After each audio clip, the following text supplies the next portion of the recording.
I am James A. Lofts. I left the big city to build an off-grid homestead on 40 acres of Canadian wilderness.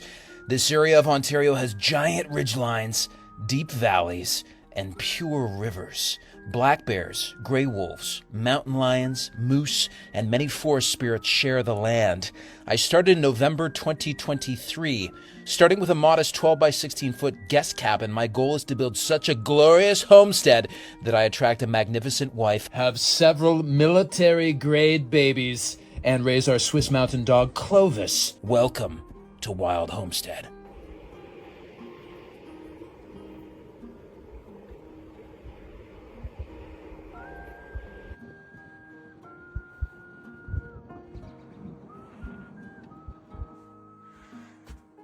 Our new roof held up very well in the rains this weekend.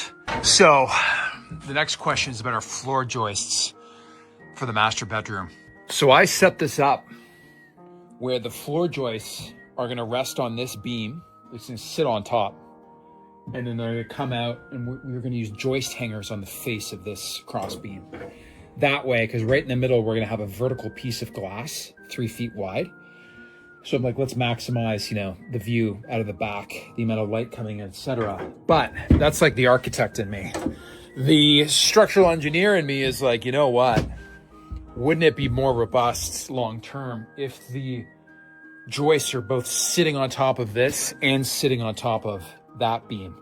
So what we could do is come in and bring this down 5.5 inches, which is the height of our floor joists, and they'll be sitting on top of this this beam. Got to think about that overnight. The joists are all out my truck. I think I'm gonna, instead of bringing them in on the ATV, we're gonna try to drive the truck back. It's very muddy and wet right now, but I'm curious to see if we can make it without getting stuck. Forrest Red Oak! Hello, he's ready. He is ready for his third summer of growth. Yeah, he is.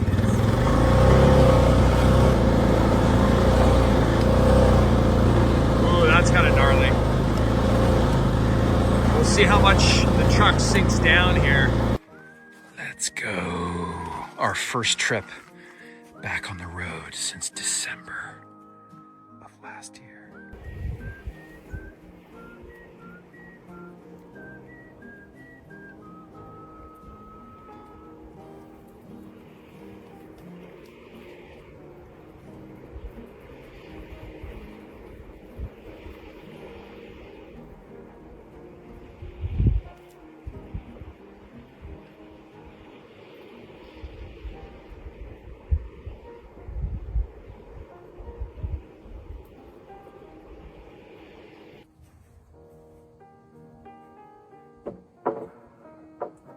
Oh, the apple's for me, buddy.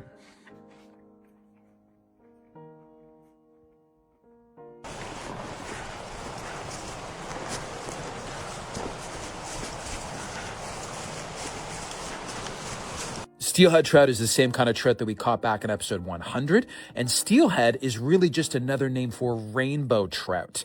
And most rainbow trout live in freshwater rivers and streams, but steelhead is a rainbow trout that lives in the gigantic Great Lakes. And in the Great Lakes, there's much bigger and much more numerous prey items for them, so they can get much bigger than their cousins that live in rivers. So they go back to rivers in the spring to spawn, but they're very coveted by fishermen because they get to these big, brawny sizes. Whoa!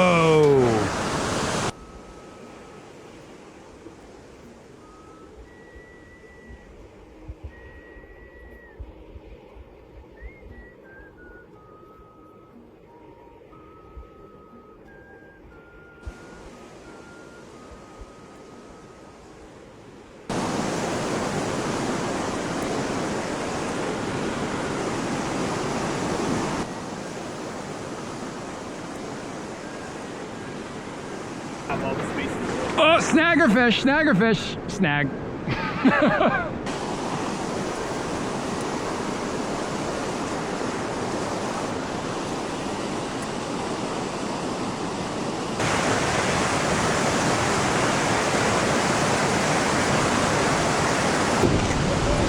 Whoa! Oh!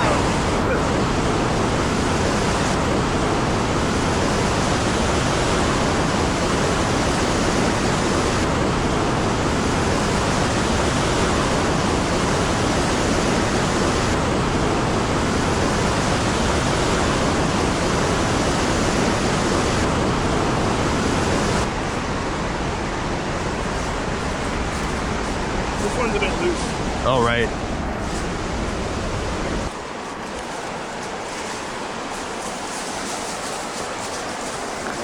So, in the summer, is it a lot clearer?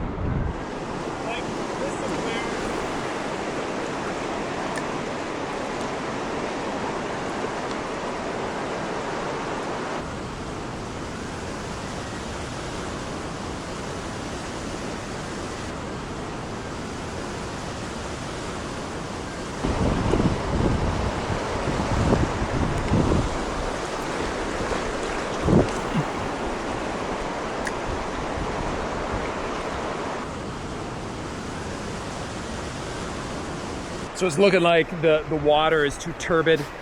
There's too much water. It's very dirty. We got no bites, no signs of fish. My buddy says a lot of times you can actually see fish like roiling at the surface. You can see them in certain pockets, but we're probably a week too early. So maybe come back week and a half. We'll try it again, but some epic spots.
Guys, for this guy, I'm actually thinking of firing up the old werewolf to pick this up and put it in place. But I'm also cognizant of, if you remember our sawmill accident, the hydraulics are so powerful that if I misjudge even slightly, I could end up, knocking out these posts, even though they are torqued in there pretty good. I'm gonna see if I can lift it first comfortably.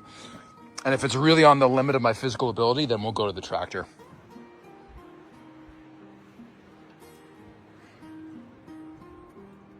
Well, it's not too bad.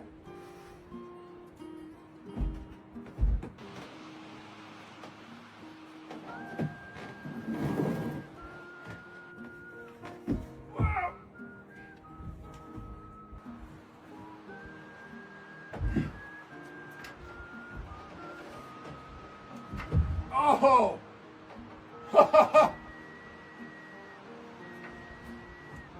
Barely.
This was my grandfather's sledgehammer. Gotta get a new handle.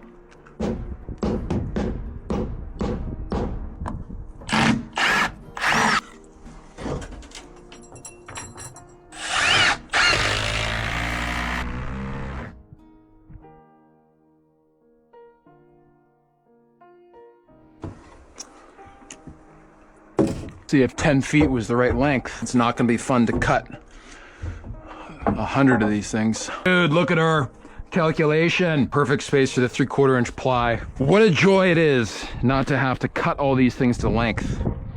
Holy cow. Bro! Ravens of Odin. I saw its shadow over here. Like it, love it, want more of it. So 16.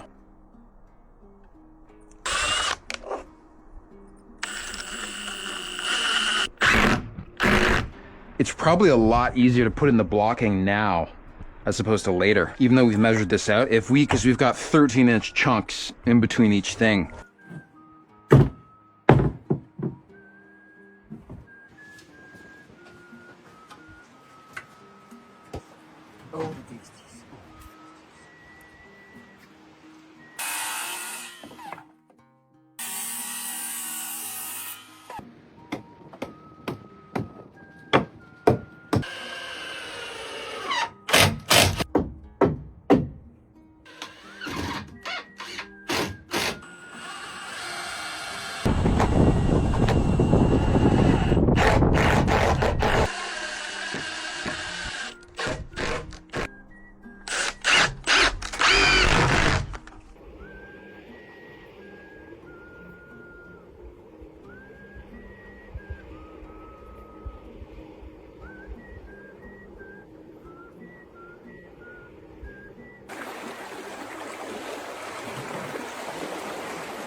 Nobody.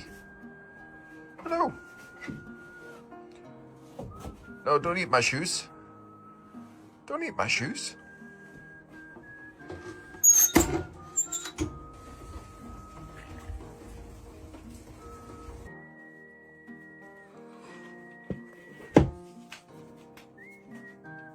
Okay.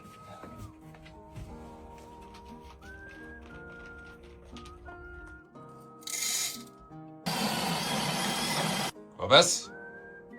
Nope. Don't do it. Don't do it, buddy.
Clovis, what are you chewing on, buddy? Oh, that's an ugly board. That is an ugly board.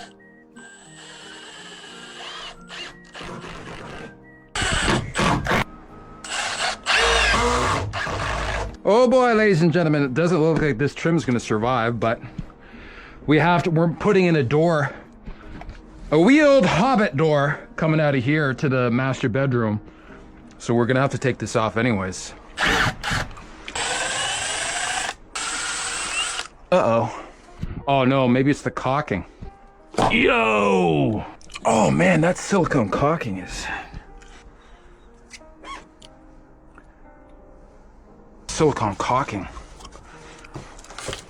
silicone caulking is no joke. Not only does it waterproof, but it is tough.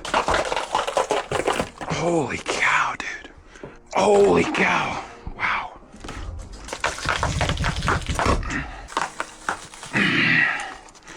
Dude, that is crazy. Okay, folks.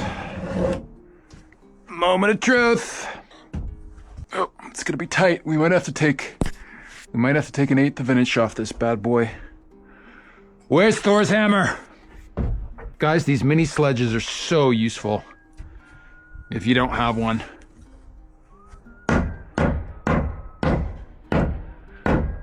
Oh, nothing a little brute force can't accomplish.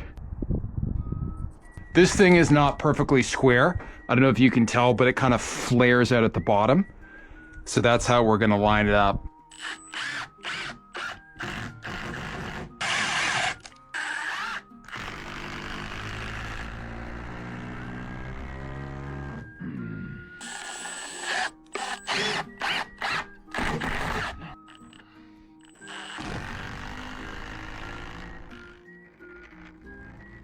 I don't think she's moving anywhere. Gotta love these Timberlock screws, man.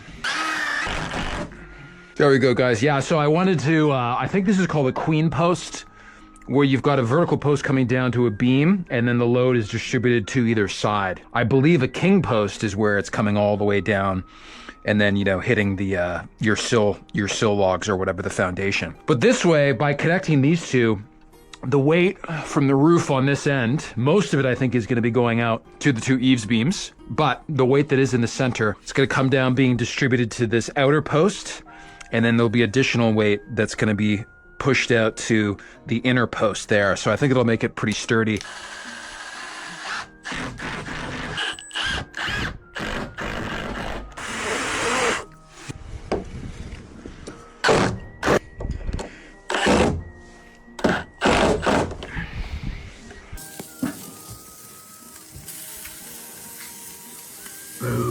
Hell, guys, my back, just like, I feel like I've re-aggravated like a back injury. My lower back, I injured it in high school football. I used to play tight end. This morning, I was fine. I woke up, I sat down in like my plastic Muskoka chair or Adirondack chair, was working on my taxes this morning for a couple of hours. Got up and all of a sudden it was just like pains like shooting up my spine. It's kind of like in my lower left back. I know exactly that spot. That's exactly where I injured my back in football, but really slow. I'm gonna try to go into town, get some Robaxacet. I just scheduled an appointment with my physio guy. Even like bending over a little bit like that, like just pain shooting up my back. I just realized the outhouse is leaning. I can even see it from this angle. Now that the snow is all melted. Oh my goodness. That is definitely leaning. So that's level with the phone. There's a little level device on the phone. That thing is leaned like this. So we leveled it out like when the ground was frozen, there was snow, tried to clear it all off, jacked it up, used, you know, the 4-foot level. But we're gonna have to use the tractor, maybe the pallet forks, find out how much it's off, and then, you know, stick stuff under there, level her back out.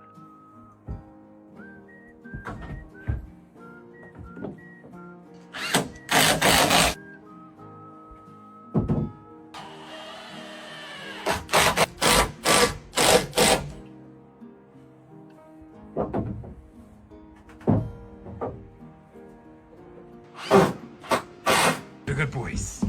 Oh, the good boys, yeah. Oh. Okay, go. Yeah.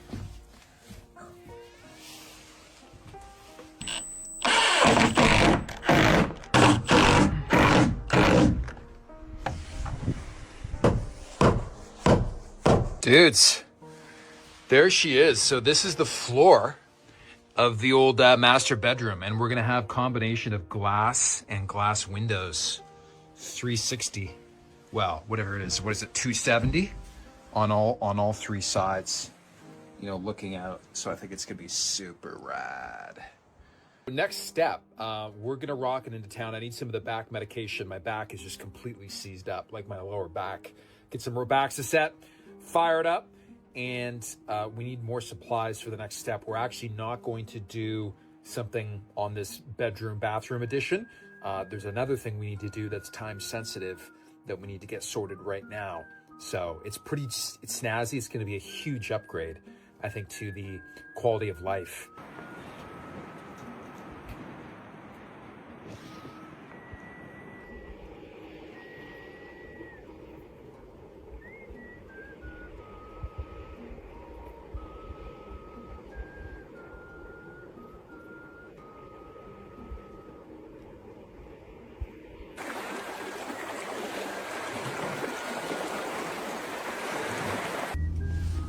Holy cow, folks. It's getting muddy.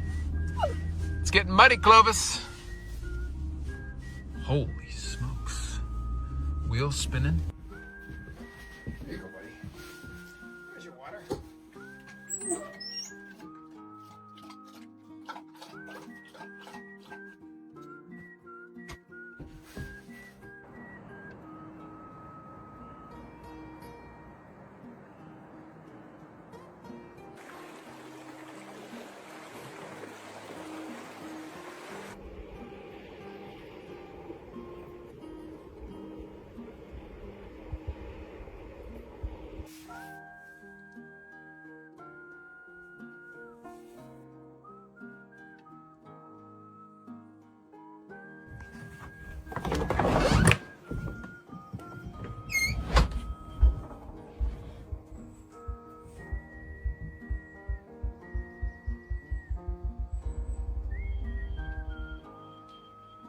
Look what we just got in, folks. These are juvenile bur oaks. Bur oak is it's my favorite oak, and it is an oak that is somewhat native to this area. The nearest ones I've seen are probably about 20 kilometers to the south. They do occur. They are the most northern found member of the white oak family. So we do have northern red oaks on the property and in this valley. You know, Thor's red oak is a northern red oak.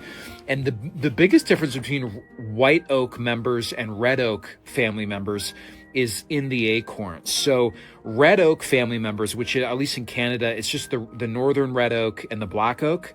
These two trees, their acorns are very high in tannins. So what that means is they're very rot resistant. Critters, they don't really like acorns high in tannins. Members of the white oak family, their acorns are very low in tannins. So the downside is, you know, they will rot relatively quickly. I think essentially within a year. But the wildlife do love them. They love chowing down on them. So if you have an area where you have both white and red oak acorns, the critters in that fall, when all the acorns are falling, they will go and they'll eat the white oak acorns. They'll gorge on those, and then they'll leave the red oak acorns maybe until the spring of next year when there's no white oak acorns left. But anyways, I'll be really excited. These could be the first members of the white oak family in this valley. Looks like they're packed in sawdust. Holy cow. The crazy thing about bur oaks is that they have super gnarly bark. They literally look like a tree central casting for the film Sleepy Hollow. They've got that very kind of gothic, kind of spooky look to them. And they're just so cool. Yo, look at the length of the taproot.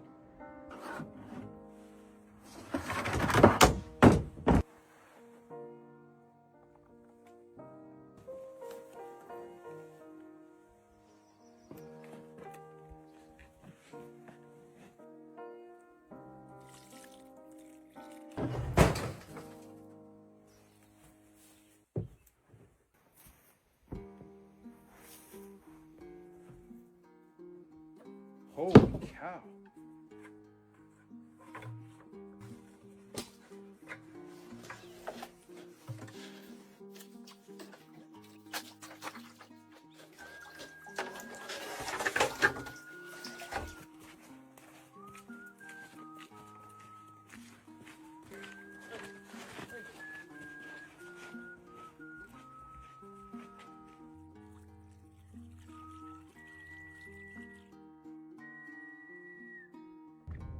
There he is. I wish it was hunting season. No, it's not hunting season. They're everywhere.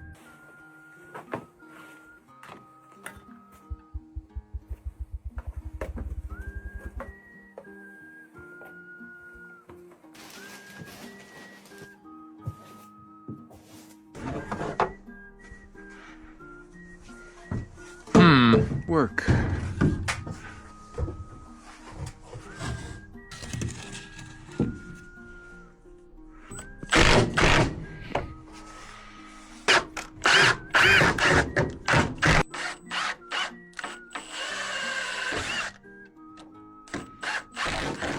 Okay, go. Good boy. Good boy.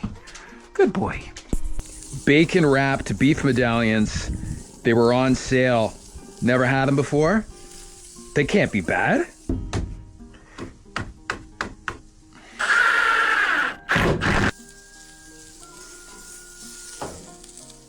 Okay guys, we're gonna have to take off this bracket. It's just not gonna work with our flooring system. I think there's another way to secure this. Now that we're into the, our structural engineer buddy got us onto the old toe nailing method. I think that's what we're gonna do here.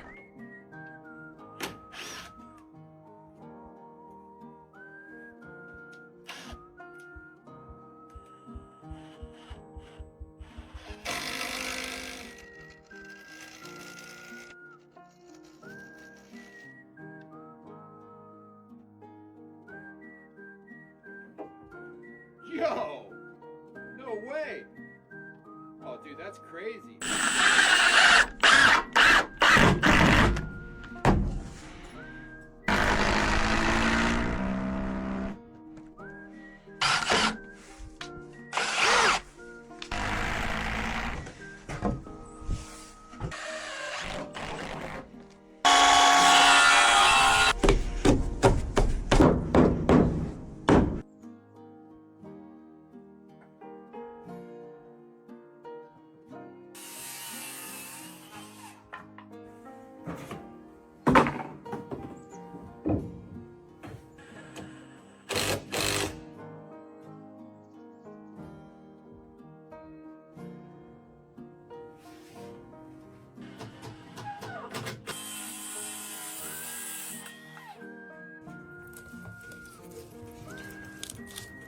Hey folks, Canadian floor inspection, here we go.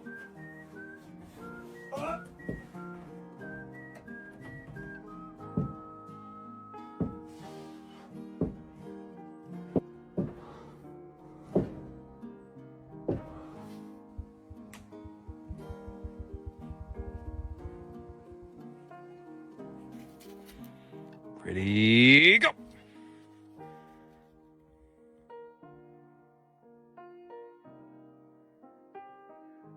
Come on, good boy. Good boy. Hello. Sit. Good boy. Hey. What are you doing? Come on, ready. Ready, go.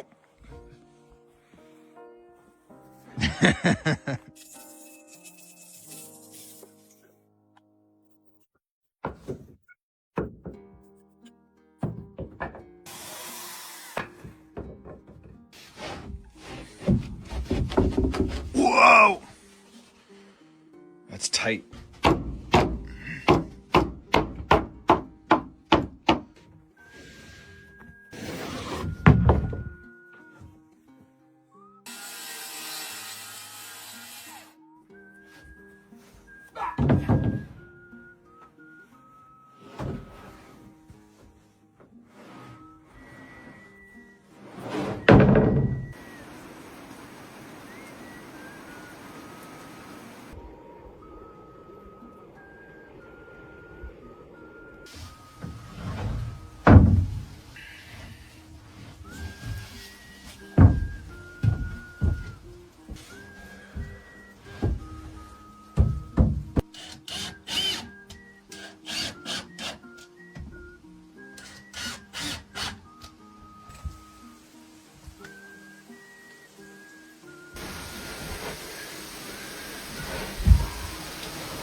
How cool is this?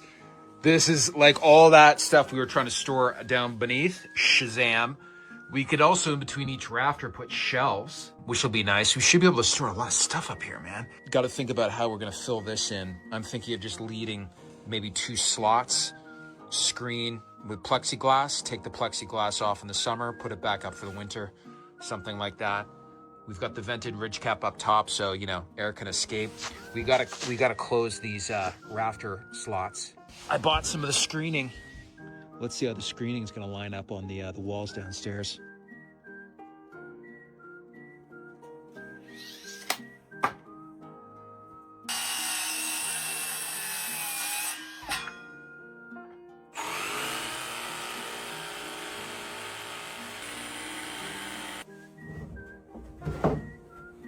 Hey, watch out, buddy.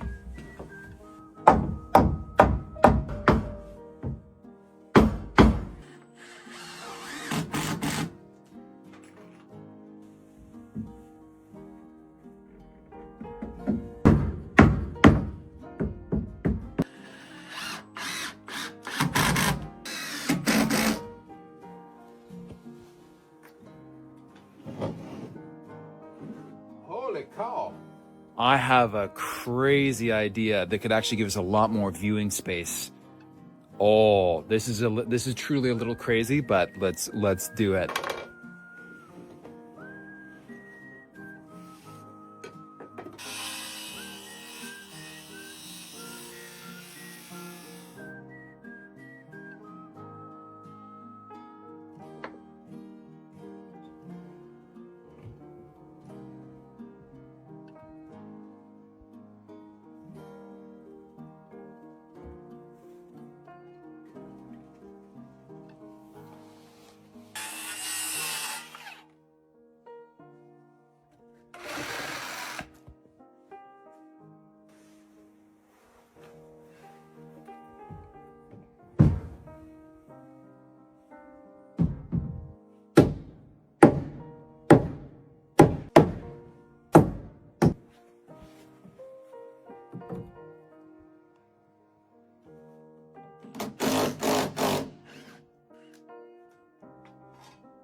So what I realized is, like, we really don't need that vertical support beam directly underneath that, I think, is it called a queen post? I'm not sure. The load from the roof, it's such a steep sloped roof. Again, most of the weight is going out, being transferred down to these eaves beams and coming down here. There's not a ton of weight that's going to be coming down that post. So I think you could probably, I'm just guessing, you could probably get away without any additional posts on the front here at all. But by moving it over, and now this is framing in our doorway, so we're doing a standard size 3-foot wide doorway, just like the main doorway. I was going to make it smaller, but I realized if you're trying to move a couch in there or something like that, you probably want it the same size as the other doorway. So this is literally the framing for the door. We'll build up the door. Oh, yes. Stuff right here is bug netting. It's ultra fine bug netting. And this will even keep out stuff called no-see-ums or sand fleas. They're little tiny critters that they leave really itchy bites. They don't seem like much big of a deal, but you need to get this special. It's super fine, and it actually retards wind movement. But if you don't got it, those sand fleas or those no-see-ums are gonna get through. So this keeps out the flies and the mosquitoes. you know, no problem. The problem was, so I got this at Fabric Land. I don't know if you guys have those in other countries, but that's what we have in Canada. And I got the last 2 meters of it. So they're sold out, and they're not going to get the shipment in for another 2 to 3 weeks. So I was like, dudes, we need this. It's bug season. So it's the last week of April. In my experience, the bugs, the flying bugs really hatch the last week of May, first week of June. So really we've got like 4 weeks before the flying bugs hatch. The bugs are gnarly in June. July, the bugs are going down, down, down. And then by August, the bugs, they're not gone, but they're like at a level where you don't need the bug suit. You know, you're cruising.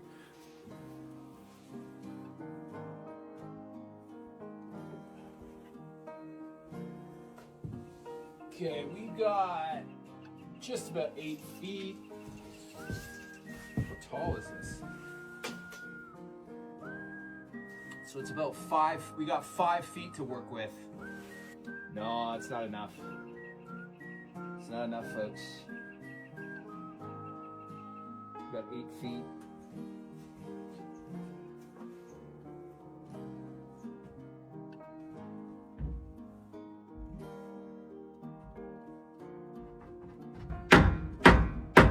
Okay, we got standard chair,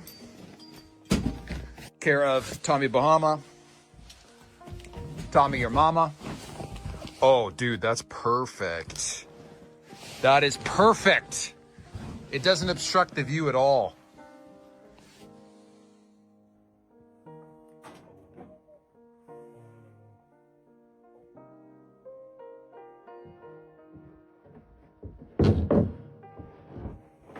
Oh yeah, man.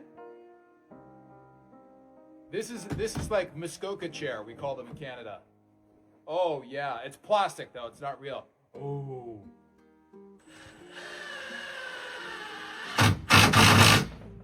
Whoops. What are you doing, buddy?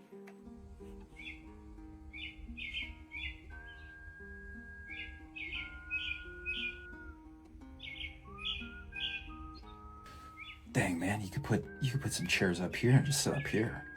This is pretty sweet, but we got to use it for storage right now. Well, we have a lack of storage space on the homestead. So it's Wednesday. Usually Clovis and I, we work on Thursdays and edit on Fridays, but this week, tomorrow, Thursday, I'm heading down to Toronto. I've got an appointment with my physio, so try to get my back sorted out. Go figure, the first time I get kind of injured in the first 2 years on Wild Homestead, it's from sitting in a chair doing my taxes. Oh.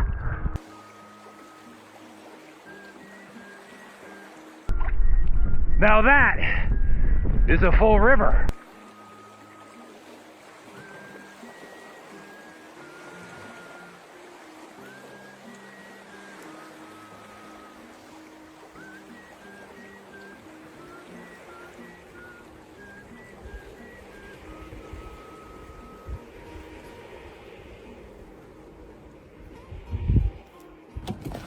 Hello, buddy. Look what we got. Look what we got.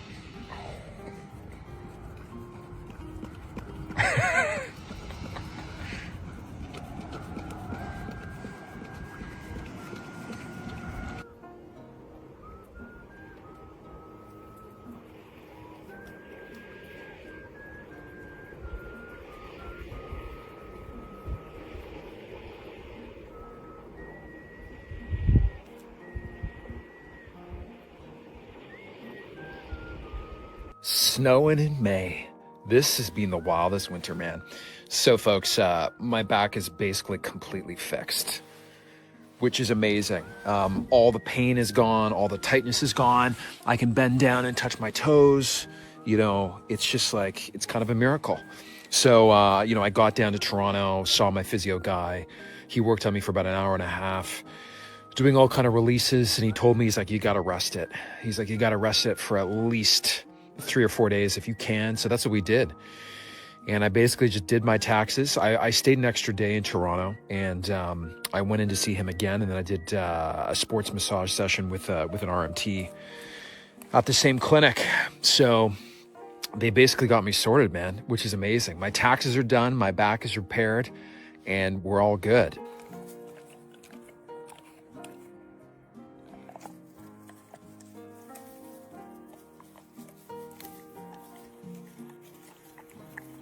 just at the build site for the main house. On the way back from Toronto, I ended up taking a detour back to that property. I don't know if you guys remember that we almost got the 100 acres with that river that we were considering, you know, basically selling this homestead to go buy and, you know, start rebuilding the homestead over there.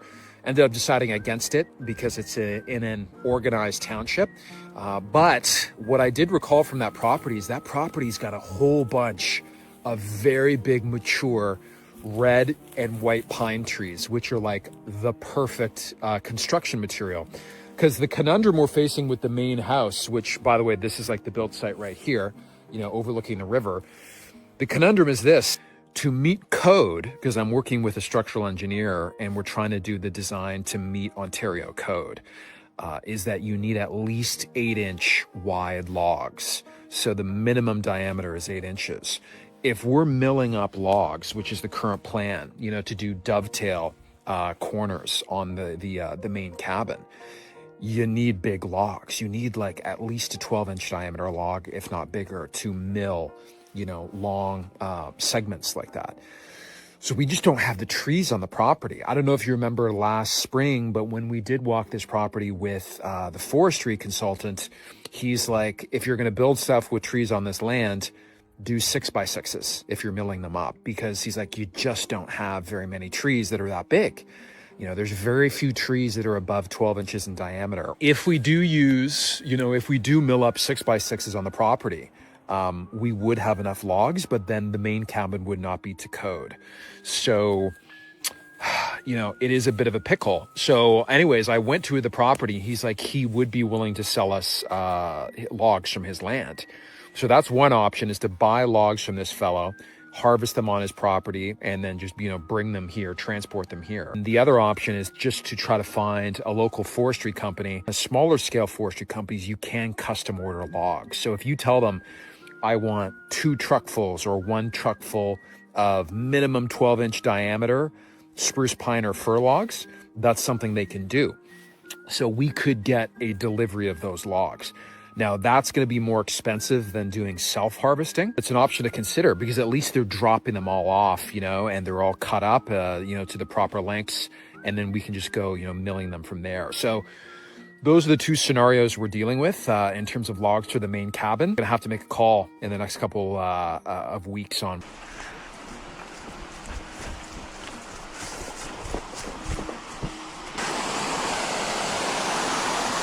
Whoa!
Well, folks, no luck this time. We cast for about 20 minutes on both sides in kind of both pools.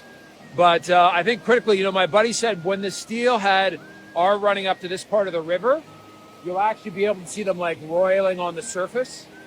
And you'll also see them attempting to come up here because they can make it past this point, apparently, in the river. They actually spawn up beyond this culvert Haven't seen anything.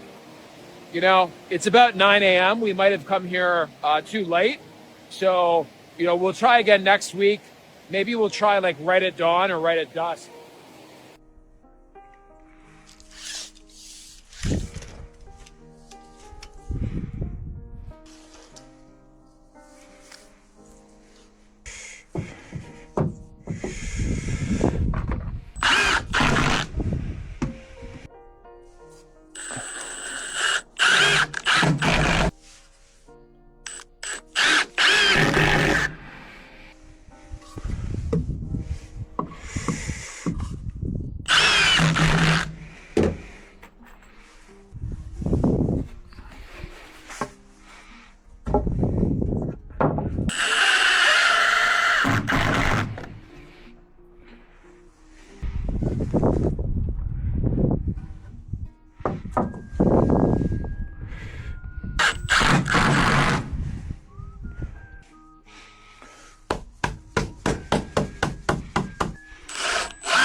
That's dry, man. Those are dry logs.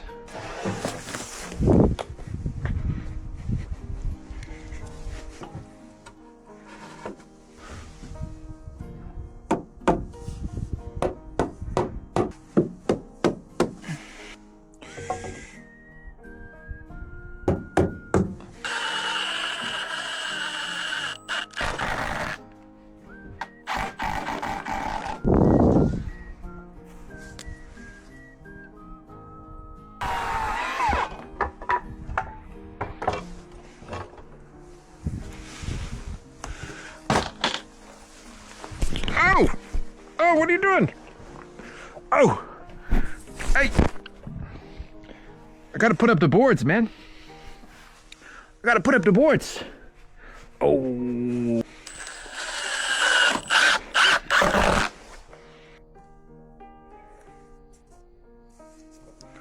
Watch out.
Watch out. Watch out the crazies. Watch out the crazies. Sit. Good boy.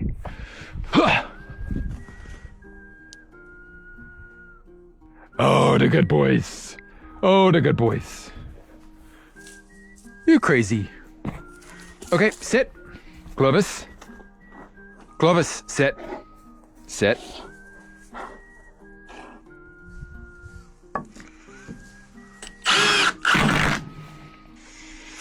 Unfortunately, we're gonna have to take off most of these old brackets. They're just gonna get in the way for, ooh, this is not meant to do that. Whoa.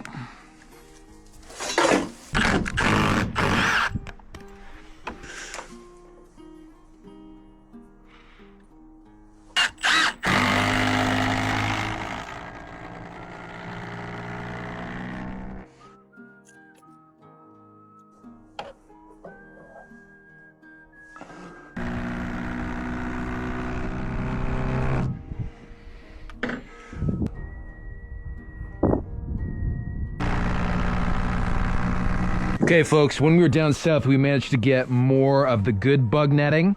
Unfortunately, it's in a gray, but it's not bad. There was white or gray. At least that place down in Toronto had it. So our local Fabricland is completely out of this stuff. But just be careful, because this is also sold as bug netting at my Fabricland, but this will keep out mosquitoes and flies, but not the sand fleas. So that's, pretty critical. You want to keep all the critters out.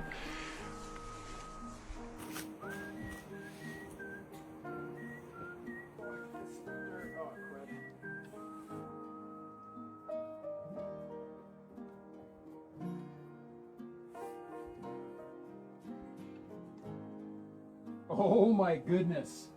I think we're going to be in luck, folks.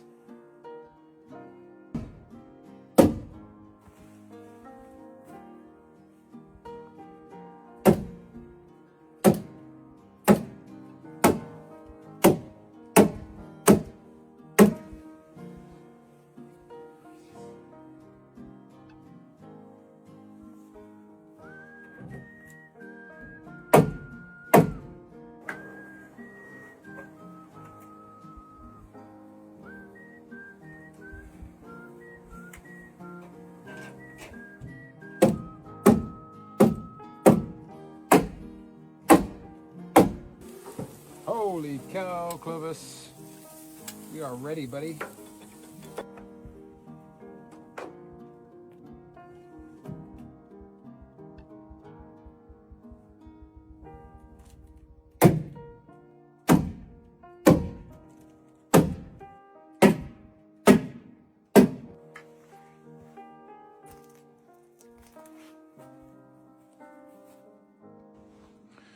It's pretty good, man.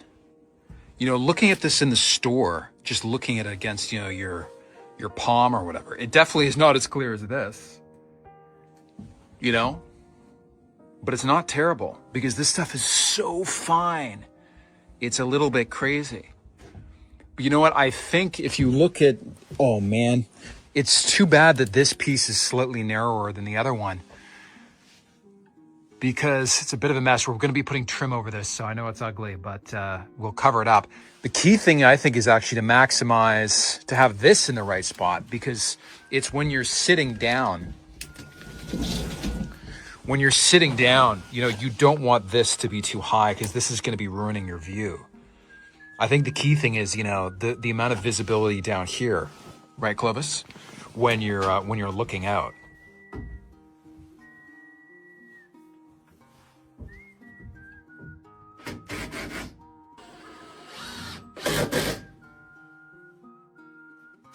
Let's go see if this works. Oh yeah. That's a much better stapling surface.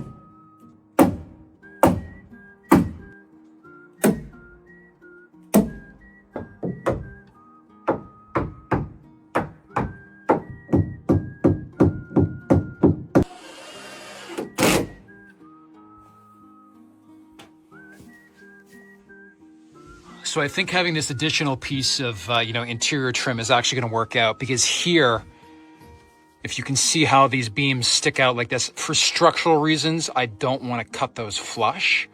So to be able to cover, these sides, I was going to have to run a piece of stringer from here to here anyways. So I think that'll line up to be able to have something to staple this stuff to.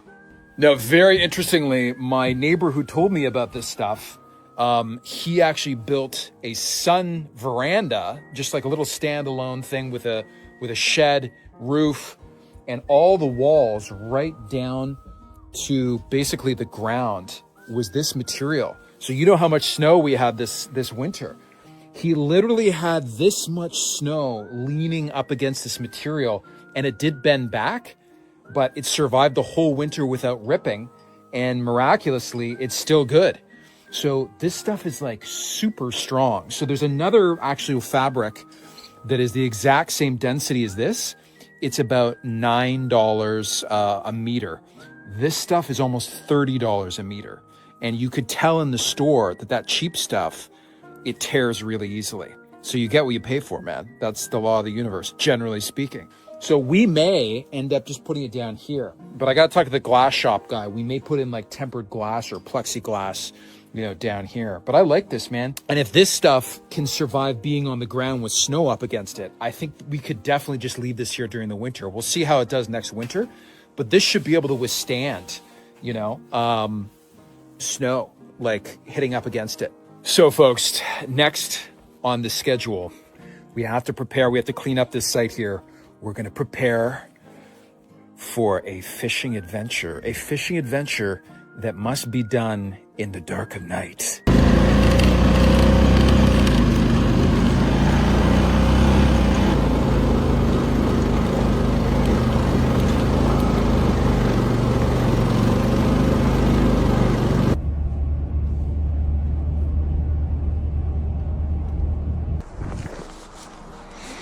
It doesn't matter. Don't want your battery dying. No, I think she's locked.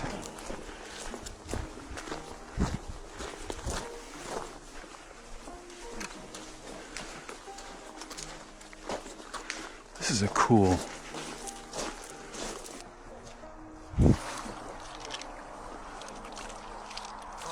Oh, no way.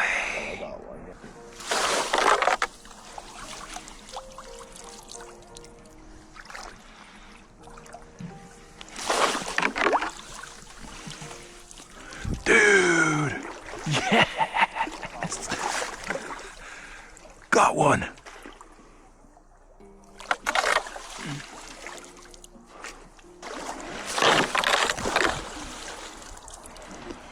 Yo. Yeah. Dude, the three that I have got have been like going straight down like this and then scooping towards myself. They're definitely here. Yeah, just not in big numbers.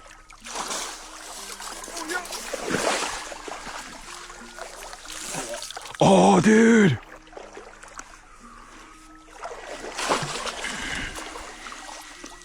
Yes. Look at that. Smelt.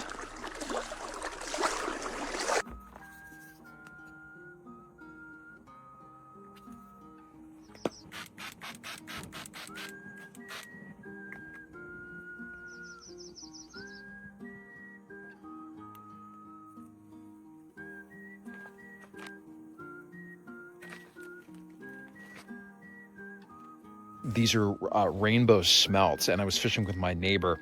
So we just went to a couple of local rivers that go into the Great Lakes, and they all come up kind of in the springtime. It's basically when the spring peepers are going. There's about a 3-week window where they're coming into the mouths of these rivers and they're spawning in the shallow kind of gravel beds. So last night was not ideal because it was actually started snowing when we were out there, and it was maybe -1 or -2. But really, like, if you have temperatures kind of in the mid single digits at night, that's like the perfect kind of smelting time. And in all the tributaries that flow into the Great Lakes, people in Ontario at this time of year are dip netting. So rivers that go into Lake Ontario, Lake Huron, Lake Erie, Lake Superior, people are dip netting. You go into the mouths and you're just taking nets and you're trying to scoop these things up. So it was really difficult last night. We were at it for about 3 hours, and I basically got just enough for a meal, and my neighbor got enough for a meal, and then we called it quits because it was not, good. But apparently on a good night, there's just massive balls, schools of these rainbow smelt, and in a single scoop, you can get 5, 10, fish at a time. Probably don't even need to flip these things. Ooh, it's getting crispy. Probably don't even need to flip these things. Probably just let them cook in the high temperature. So in the first river we went to, there was literally 50 people in the mouth of this river just going at it, just with their dip nets. There was a bunch of folks who had big bonfires on the banks of the river, literally just taking their smelt. What you do is you cut the head off, you cut down the belly, you just use your finger and take out the guts, little rinse in the water, and then you're good to go. But there were folks smoking their smelt on top of fires right on the riverbank and having these smelt feasts, right there. Here we go, moment of truth. Goodness, they're very sweet. That's good. That's really good. Just that little salt seasoning, that's all you need. I like it, guys. We should definitely go out for smelt again. When we've got a warmer night, when they're running in better numbers, so we can catch them quicker and maybe catch more of them, I'd say we definitely go for round 2 on the smelt while they're still running. We are on track to have this porch extension work finished before the bugs arrive. I can't believe the amount of extra storage space we'll have with this second floor in the porch area. And I'm really liking how the master bedroom area is feeling with the floor now installed, the subfloor at least. It's going to be spectacular, I think, with all this glass. It's going to be a perfect place for me and my celebrity crush, Sophie Turner, to fall asleep every night. And guys, we're going to be doing a lot more fishing going forward. I love getting this wild protein in my diet. It's healthy for us, and it's so much fun. But strength and honor to you all. May the gods bless both the old gods and the new. And remember, folks, if you throw out your back while doing your taxes, you don't have to pay them. An injury while filing taxes is now a legal loophole after I asked my AI chatbot to hack the federal government's tax laws and change them. At first, ChatGPT refused to help me, but I entered a very simple yet powerful prompt comprising of the following 6 words and 18 syllables. Ooga booga.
1/8" log and where the knots were and all that, and then they water jet cut that slab to fit right up in against the logs and kind of followed the contour of every one all the way around. So I think that final product turned out pretty good. Just took a little bit more time and effort to get it how we wanted it.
right, so come on in.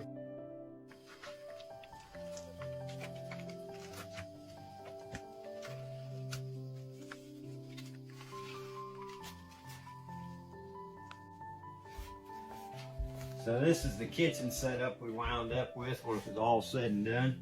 There's a lot of trim work and stuff like that I still need to do through this kitchen and throughout the house.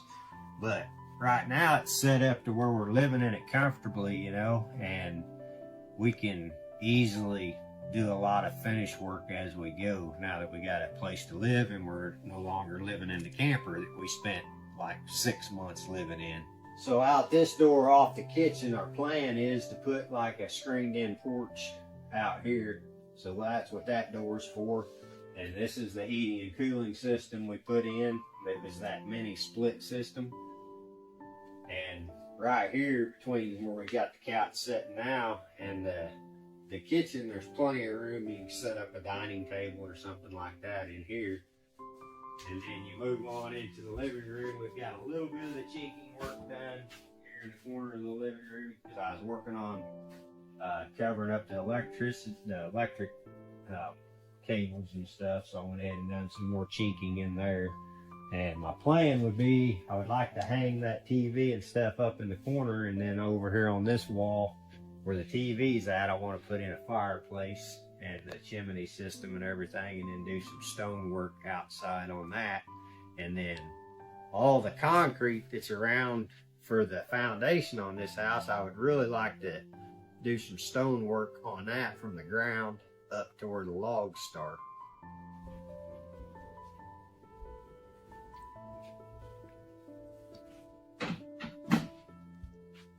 We just got this wall finished up the other day, so I had a place to get my deer mounts up off the floor and get those so they didn't get tore up. And we got 3 bedrooms in this house and 1 bathroom right now. The master bedroom, we kind of got it set up. It's a little bigger than the other 2 because we wanted to be able to put a bathroom in it later. But these are the kids' bedrooms. They're kind of small, but they really don't need much more room than this anyway. You got a place for your dresser, your bed, nightstand, and everything. So, I mean, everything's, you know, it's a little bit small, but it's comfortable for what we wanted.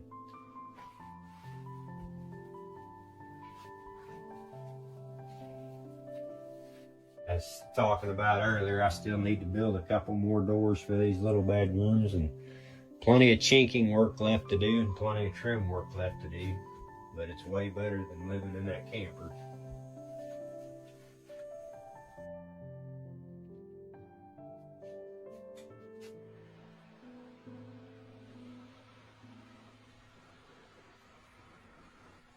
Going into the bathroom.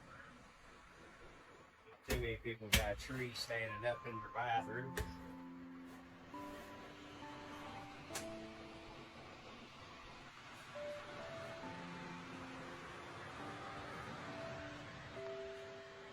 This is the hallway, and this will be out into the front yard once it's finished. And what we were planning on doing out this door was just putting on a stoop, you know, and then taking 2 log pillars in front and then having the roof pitch go into that. So you just come out here and there'd be room to put a couple, you know, chairs here on the front stoop with 2 big logs off the front.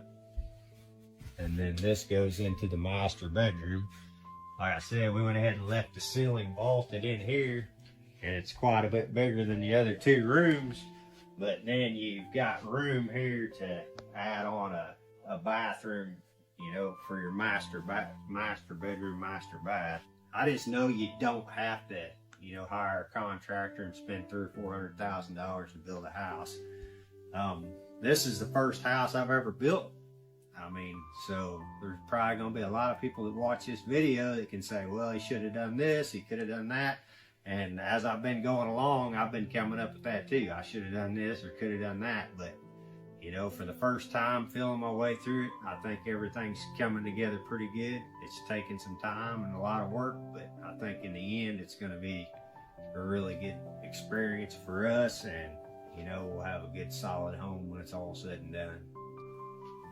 So up here, I got a loft space. It's not really tall, but what I want to do is take some small logs and put a railing system up around that, and then I want to build a staircase right here that goes up to it.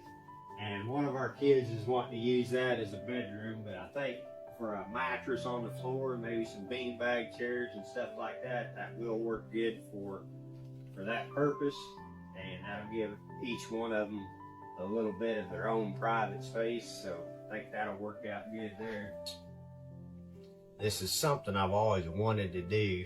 It wasn't necessarily that I wanted to build a cabin, is I wanted to build my own house sometime. And once I decided that, hey, I'm gonna build something, I started looking at other videos and stuff on YouTube, and I found a couple of guys out there that really kind of inspired me to build. You know, so I got it in my head, yeah, I can do this.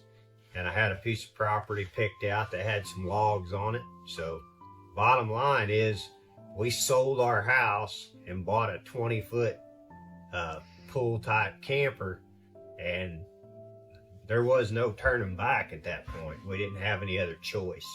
So this is something anybody can do if they set their mind to it. It's going to be a lot of hard work, but it can be done. I get licked.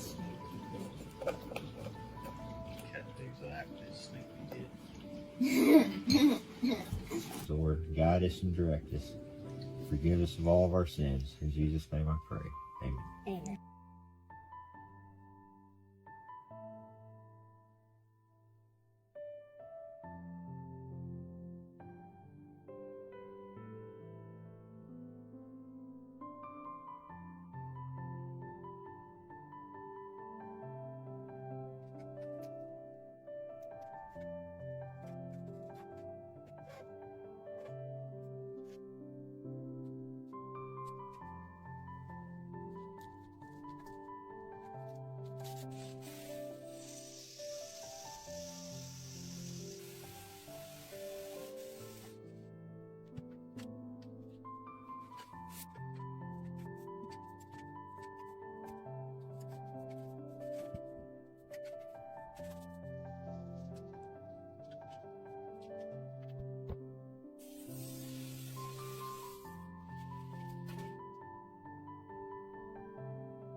This is my first time ever running a sawmill, so don't be too hard on me.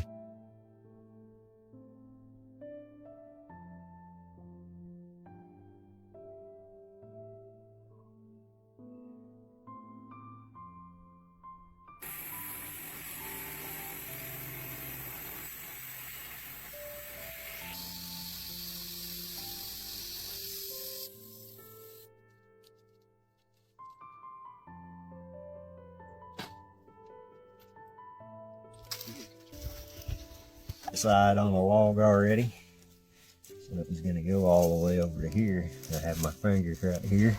Now pushed it over and just crushed that pinky.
1 year ago, me and my girlfriend bought an island in the Finnish wilderness with nothing on it. The goal?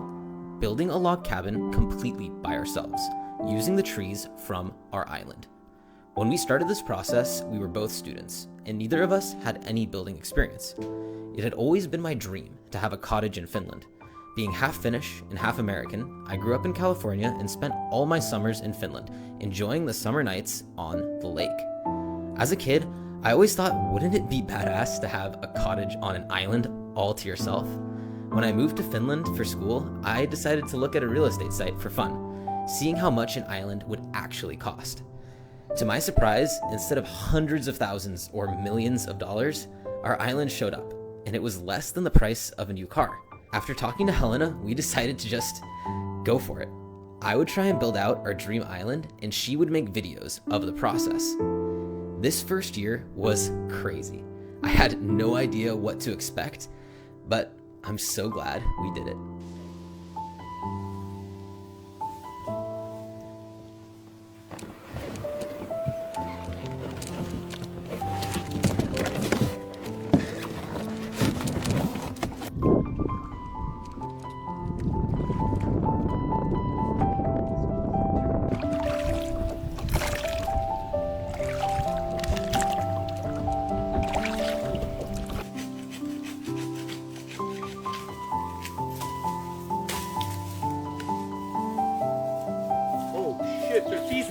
Was filled with bees. Like big ass ones too. Those are like bumblebees or something.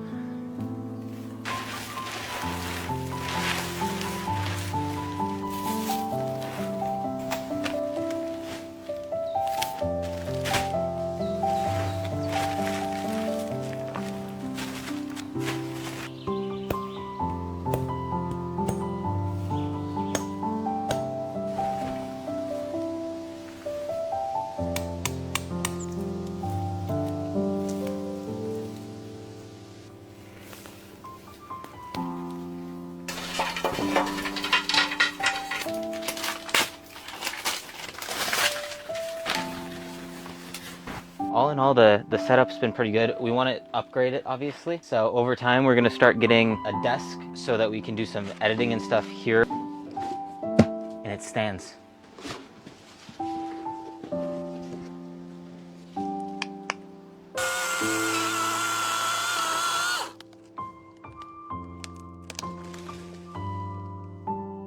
That worked. I feel like these were the biggest trees I've felled so far, even though they're dead. And they were missing like the top half of them. It went better than I was expecting.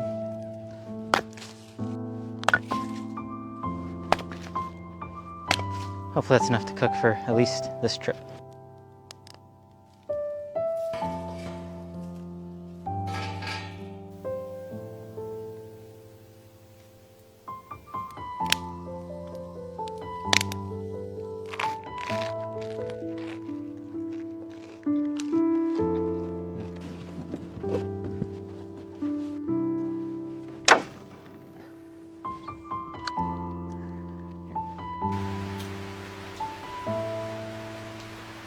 All right, so we just woke up from our night in the tent. It rained a little bit, but we slept pretty good. Now it's time to start clearing the area a bit. We're gonna need as much wood as possible for all sorts of different purposes. The plan is to chop down all the trees ourselves with hopefully this thing. But even for the log cabin and all that stuff, I wanna try and use this to chop down or fell all the trees. I've never used a chainsaw before or any tool like this, so hopefully it goes well. I have steel-toed shoes, chaps, helmet, and ear protection, as well as face protection.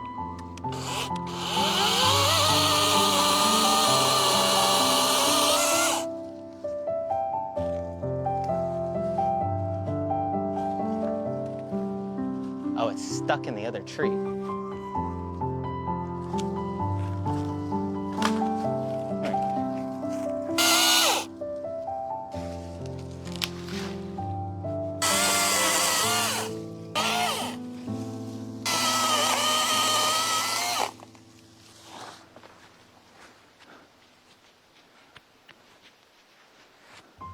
All right, we just woke up from our second night here. and we're gonna go over to the east side of the island to check out where we might possibly build the tent platform. I mean, we're basically on the far west side, so I think it's almost 200 meters from this part. This is where we want the tent platform to go. The reason is it's got a really nice view. I was thinking maybe to save time and money, if we can cut down these trees and use their stumps as the foundation. So these ones are about 4.5 meters apart. If we have these cut a bit higher to be kind of the foundations, I think that should work. Let's get to cutting and hopefully this goes well, because I haven't really cut down any trees before, so.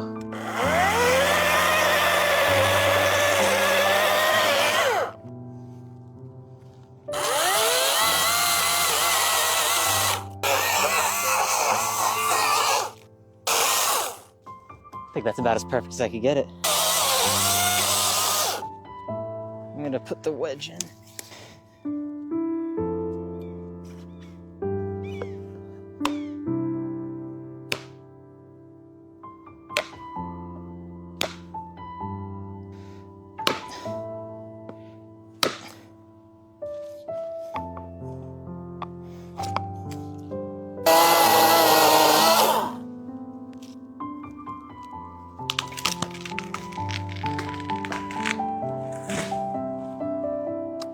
I think got stuck a bit. It was a little sketchy, a little scary.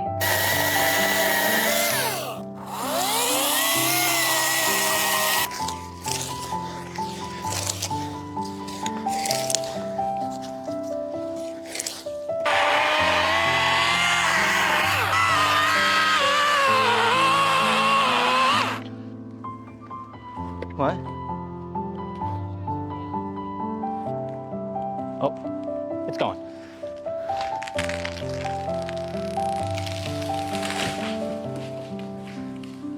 Trying to use this laser level.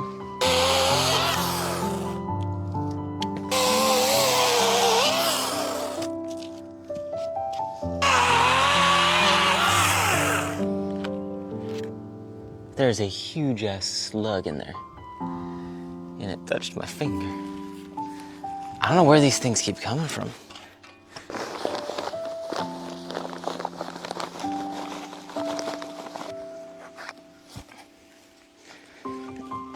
$121. Okay.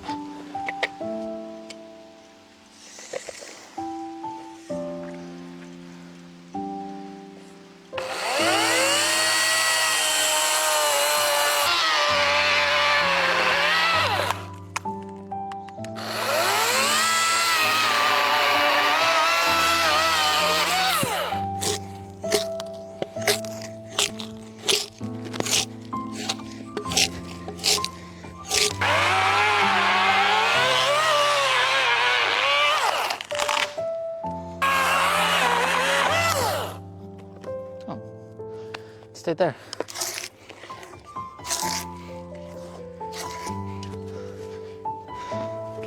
We've got all our pillars up, which is good.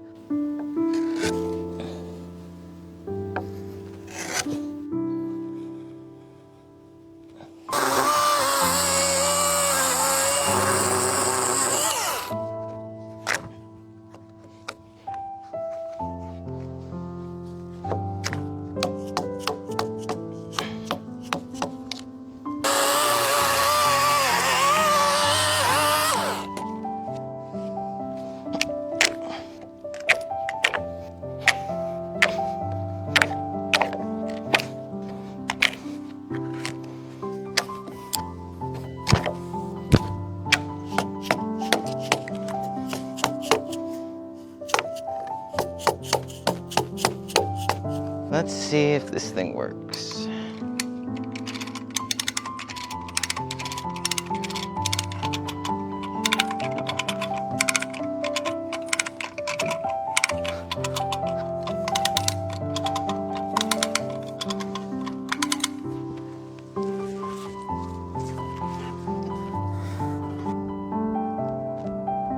Seems pretty good.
thing that I've like built. I know it's just a frame right now, but it's like, it's crazy that this was just, you know, a couple trees a little bit ago, and now you can see some sort of structure.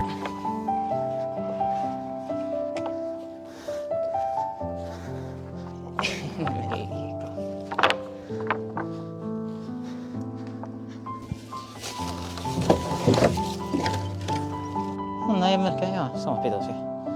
Varmaan tänne mahtuu ihan helposti jotain 20. What do you think, 20 at a time?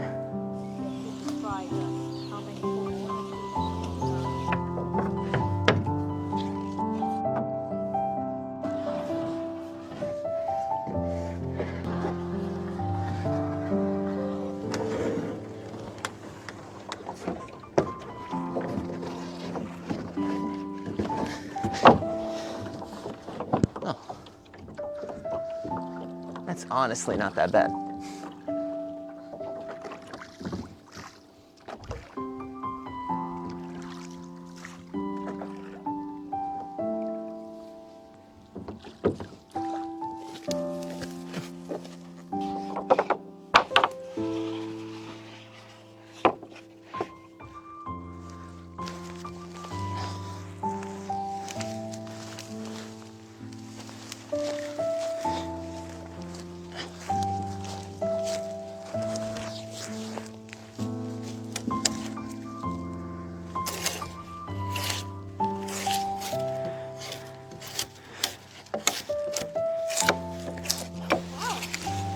What? You impressed? Yeah. We impressed, Elena. Woohoo!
Look at them. They're swimming over to the island, actually.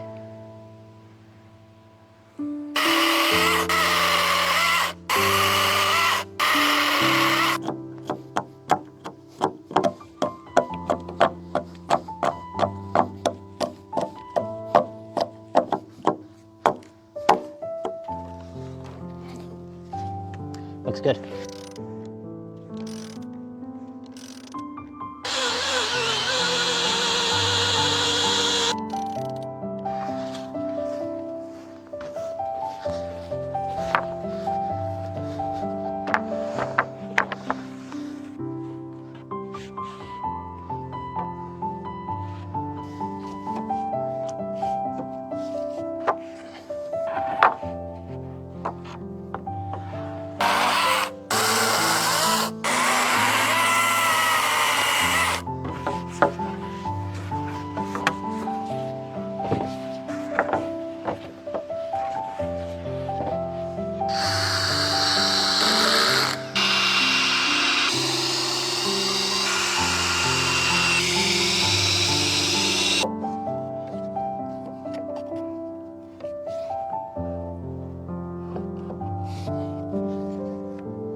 It is done.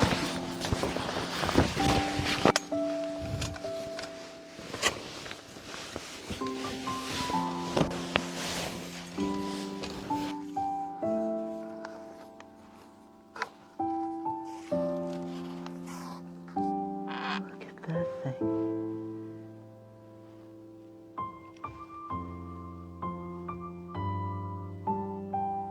I just turned around and it was staring at me. That's terrifying.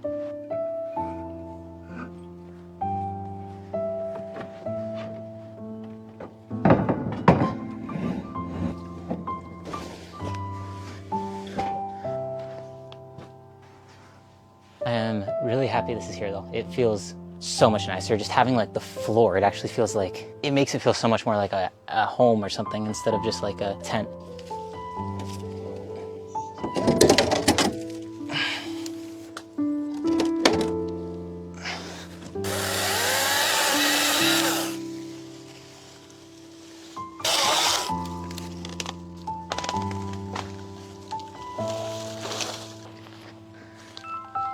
Oh.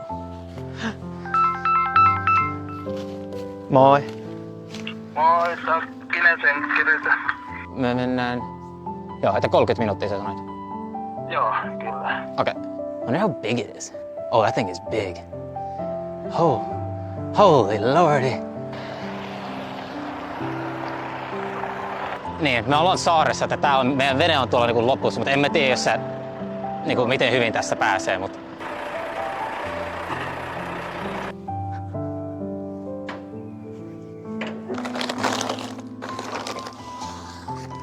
So I got most of it out. There's still a lot, but I got most of it out, and then I'm gonna try getting loads full to the boat.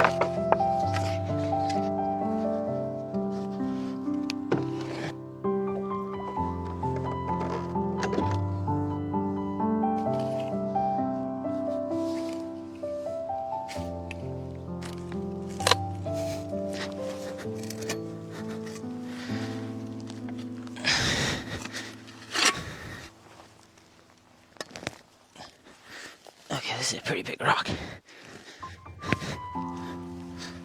There we go. Door is so heavy. Holy crap.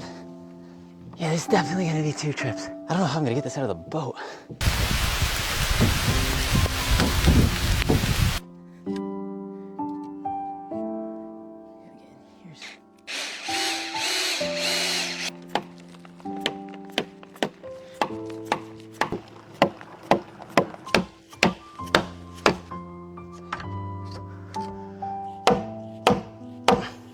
Okay, so I just got basically everything done and then went back to check on the instructions to make sure I'm doing everything right and that I can do the roof. And then I realized I am supposed to put the door and the window in before I put the things above it. So now I have to figure out if there's any way I can disconstruct this to the point where I can fit those in, which is fun.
Yeah, it works pretty good. Now we got a sink.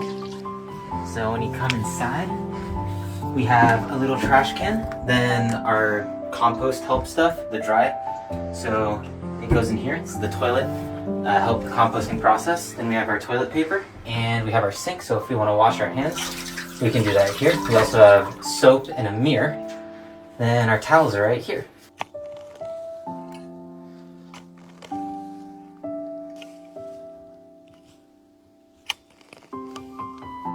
This is gonna be the path I made with the lights and raking. So we start from the tent here, and you walk down this little trail.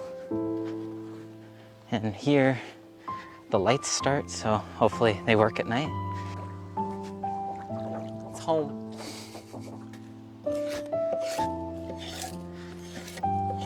I'll have this one up here somewhere. And then we'll have these short ones on this side. Ooh, that's perfect. Oh, I broke it.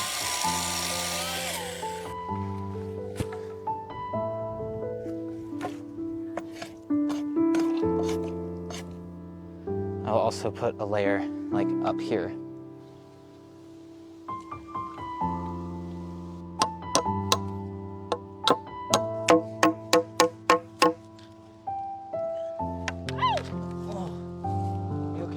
Whole thing just collapsed and it hit Helena. She's okay though.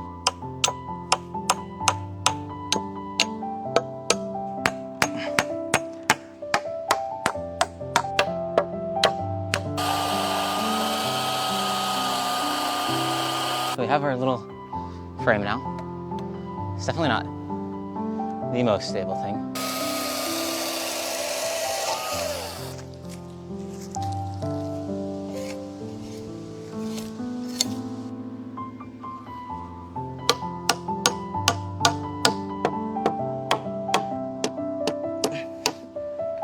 Yeah. Boom, perfect.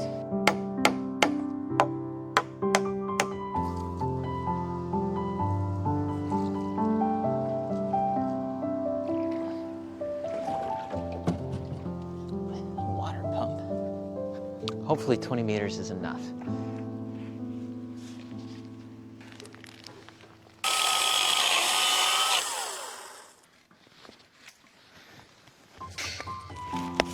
Look at that. Now we got legs. Oh, we had legs. So it reaches here, just not all the way up.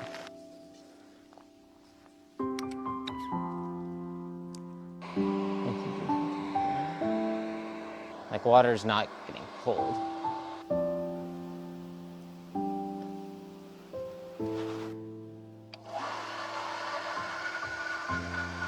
So I'm sealing all the spots where like some water's leaking, and I think it could help. It seems like it was doing something.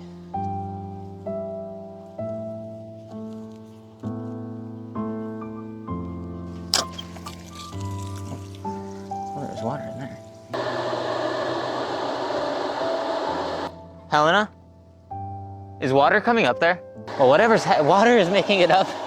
Definitely still have things to fix here. The water is making it up top. Helena's filming now, so that's good.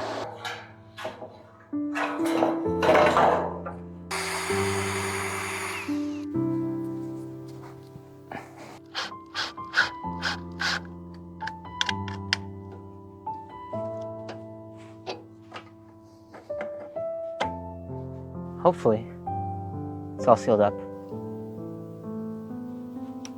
Water is definitely coming out up top. The water is still coming out of these seals. If anybody knows what I'm doing wrong, I was just doing it really wrong. I was putting the tape on the outside, and apparently it goes in between the threads. Thank you, everyone, for the comments. It's making a noise. It's like buzzing. I hear water. Oh, water's coming out. What? Water is coming out. Like of the shower? Yeah.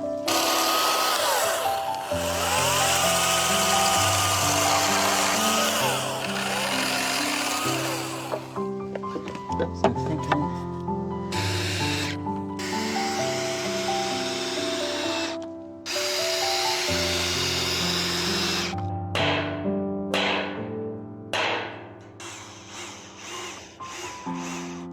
It's the first shower on the island. Everything is working good. The water is nice and warm.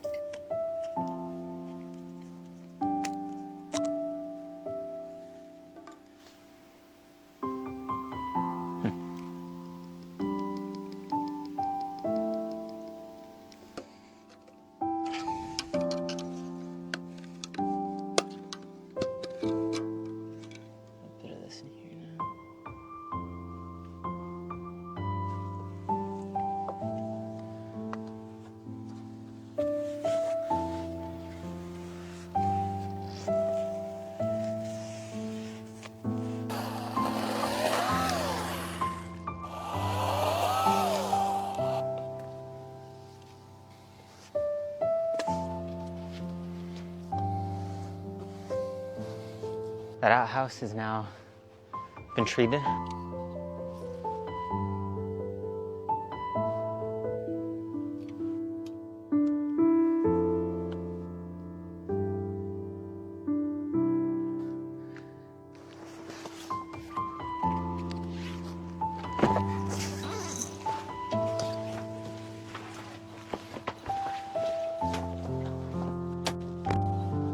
Okay.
The good thing is all this wood seems really, really dry, so.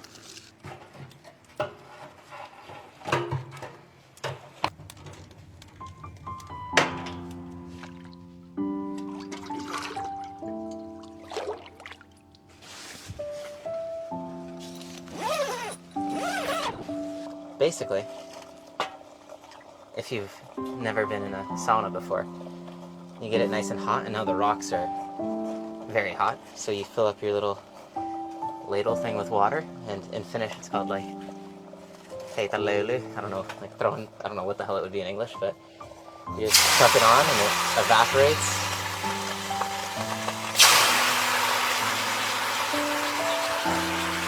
I am so happy to have this on the island. Definitely going to be doing this at least every trip.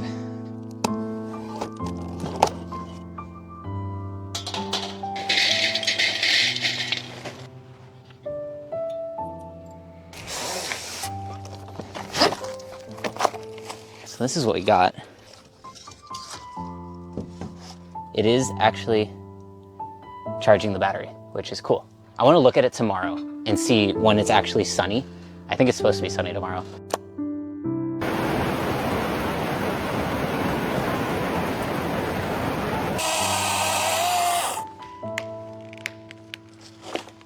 This was a pretty small tree.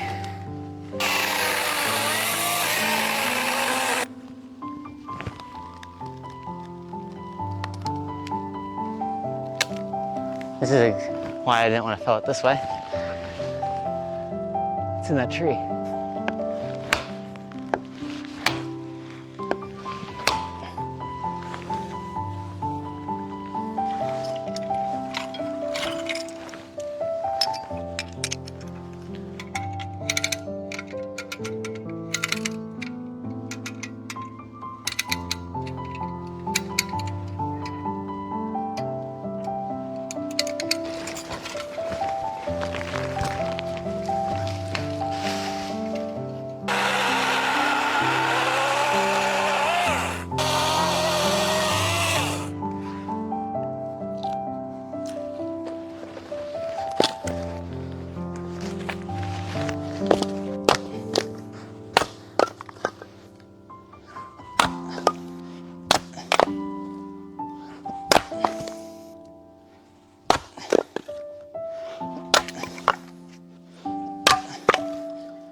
definitely more stable.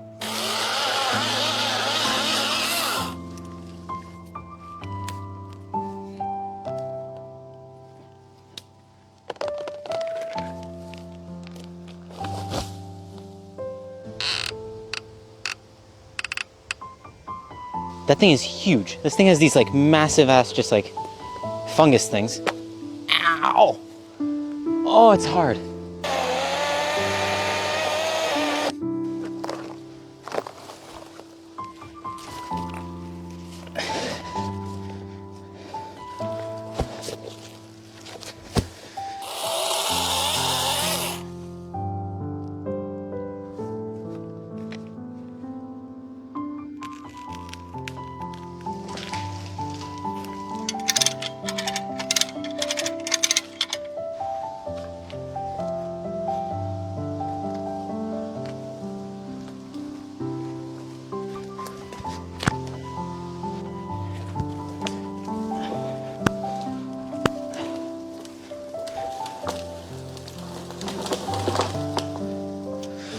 I did it.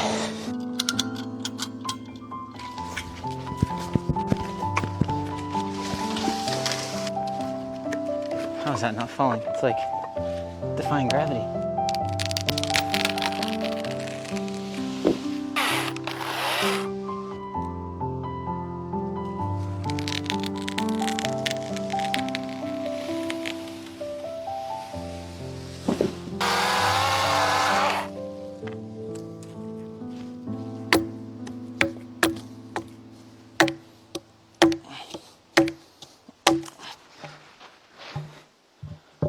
All right.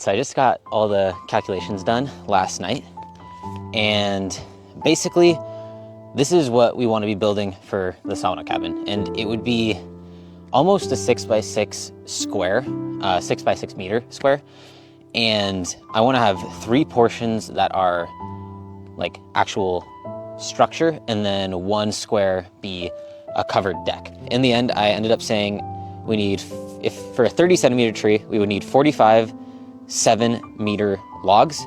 We would need 22 4-meter logs, 2 6-meter logs, 2 5-meter logs, 2 3-meter logs, and in total that would be 431 meters worth of logs. And if the trees are 24 meters in size and we can use about 20 meters for actual logs, I think that would only be about 25 trees, which seems like less than I was expecting. So this is gonna be what I need for a 30 centimeter one. This will get us to 8. So is that 18?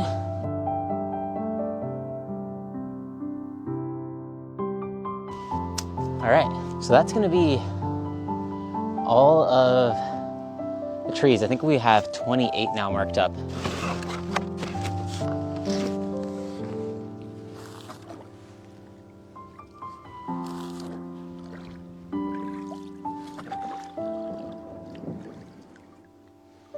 This is what I got. I got some electric winch. The only thing I'm scared of is mounting it to a tree, because that's what I need to do. I don't have an ATV.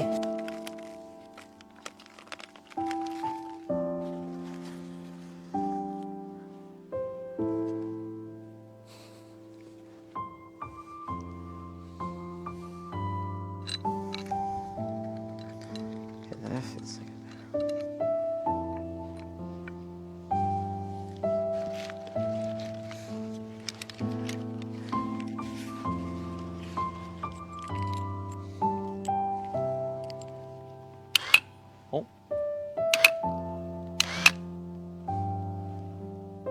It makes noise. Let's see, I think I have to engage the clutch or whatever it is. So it should be engaged now. Let's see if it pulls at all. Sick.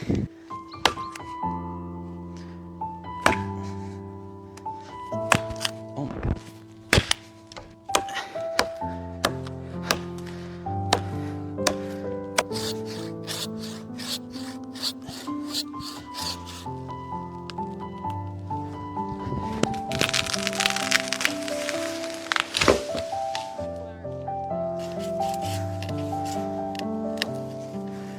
Okay, you can take it out.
I fell the right way. Only problem is, absolutely just snapped in half the debarking station. Yeah, this thing got smacked. Oh, I can't move this like at all.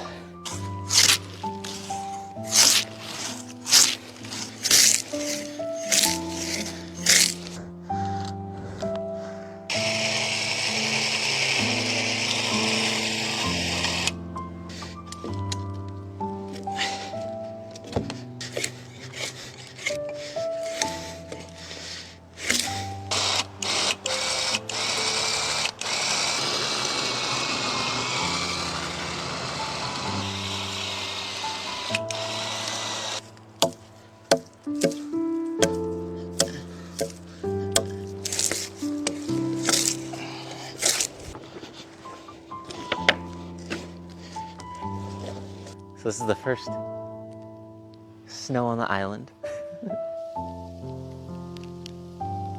Huh. Hopefully it doesn't keep going too much. I still have my summer tires on my car. And it's a two-wheel drive, front-wheel drive, Toyota Corolla.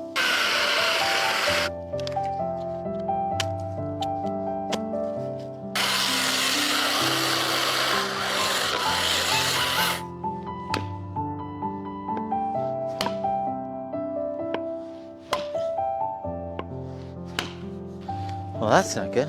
This entire wedge just... the tip broke off inside.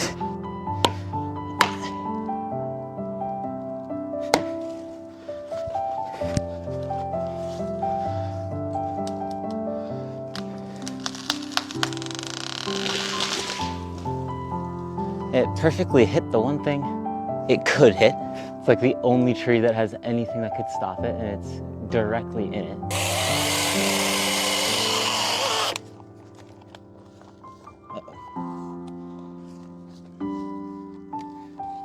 Well, I shouldn't have done it like that.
So this is what we have got. I'm really happy with how it went. Everything worked that I was like scared of doing. Like moving the logs was my biggest fear. And the winch actually worked much better than I was expecting it to. Oh yeah.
Wow, this thing works perfectly.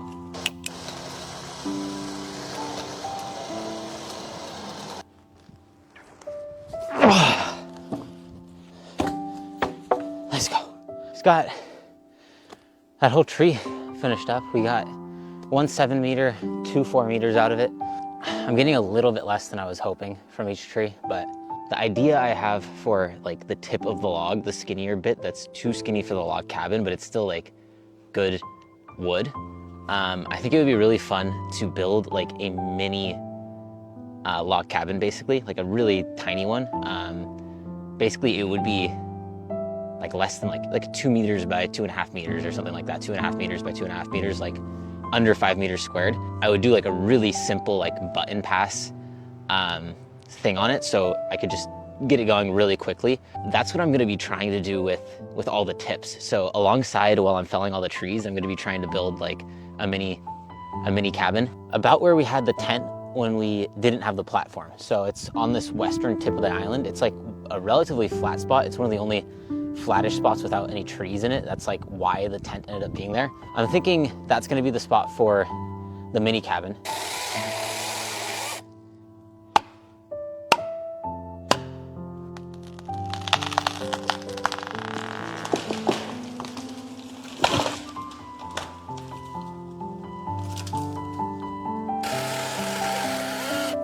I'm not gonna start debarking it right away, because like I said, I wanna start doing the foundation bits for the mini cabin. I'm going to go over, I left all this stuff in the boat so I could row it over here easier. It's gonna be much easier than carrying it. Well, the camera fell in the water. Hopefully it dries and it'll be okay. That was rough. We got a new camera since the last one fell in the lake and we could not get it to work again, so.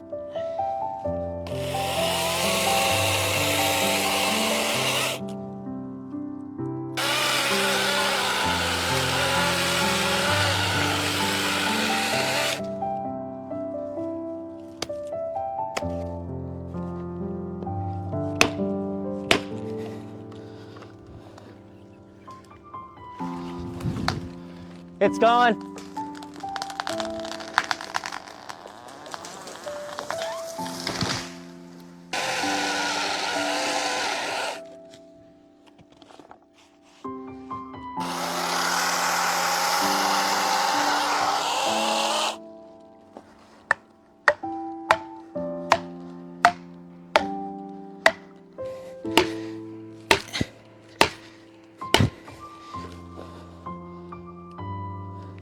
All right, it's gone.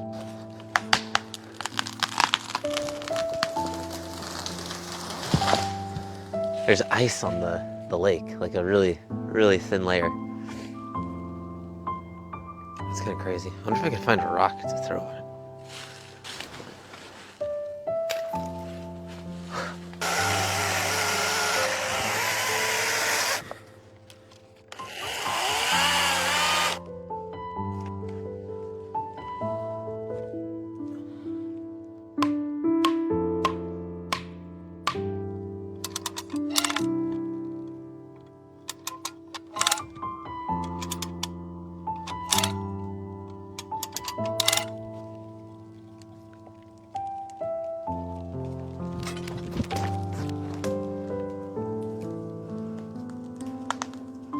Come on.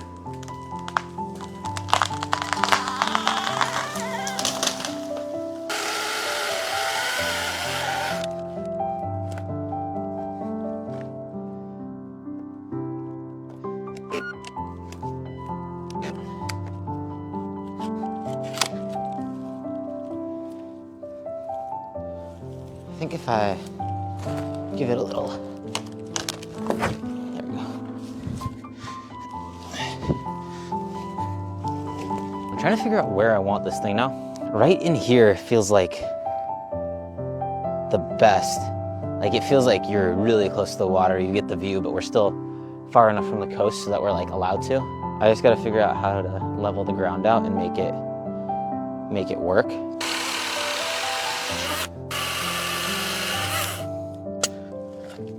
Up here.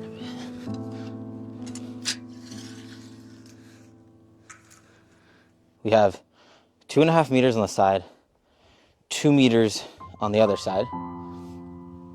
I'm thinking like probably one side would have a bed, the other would have a door, and then so it'd be like bed all the way over there, and the rest of this space would be like maybe a wood stove, and then we have some sort of desk or something like that.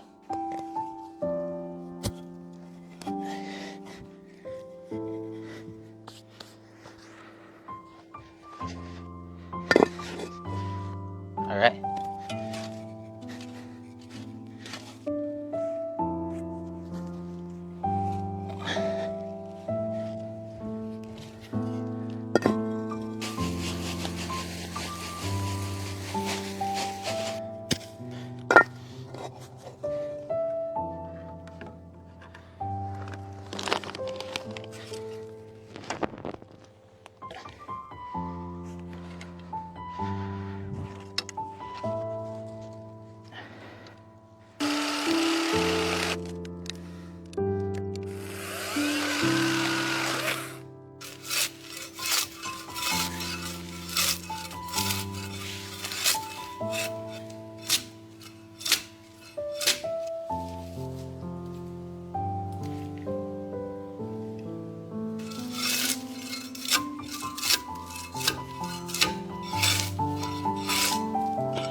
Nice day on time. This is like the worst day in the room. Oh yeah, this is definitely bad.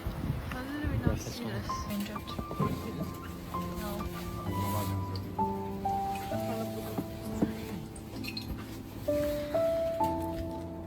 It's definitely snowing this time. It's like stuck to the ground. It hasn't melted yet, so.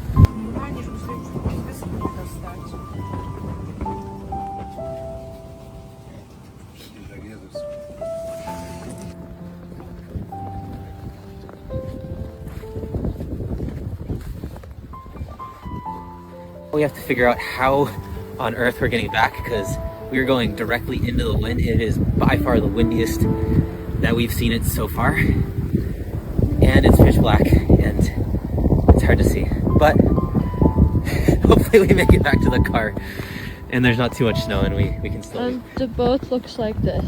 Yeah. Me and Helena made it over here. Now I gotta go back and get her mom and her mom's boyfriend. And it is so much harder to row over here than I thought. I've done it once before in the pitch black, and it was easy because it was not snowing a whole bunch. And with my headlight, I could see the coast and it was no problem. But now there's a whole bunch of wind. So one, the boat gets pushed around. Two, when the headlight is on, all you see is white snow. It's like a whiteout feeling, and you cannot tell what direction. Yeah, it's super creepy, and you can't tell what direction you're going. We almost ended up on the wrong shore when I was rowing over here. And then we figured out turning off the light almost made it easier because you could kind of see the shape of the trees just through the darkness. And now, as you can probably tell, you can see the light in the tent. So I can tell where the island is because of the light in the tent. So I'm just gonna aim for that. Hopefully get there and then figure out how to come back.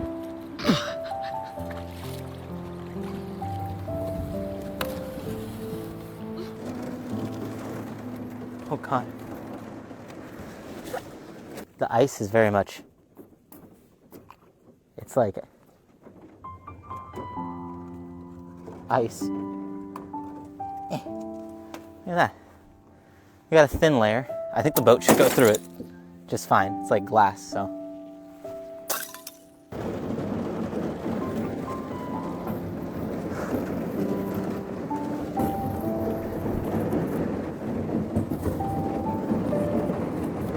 It's definitely loud. Oh my God. Well, I'm just walking over to the other side of the island now, and there is a tree that is like bent. I don't understand what is happening.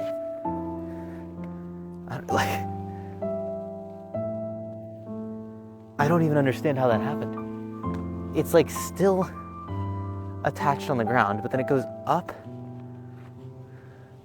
and turns, huh? What? How is this even possible?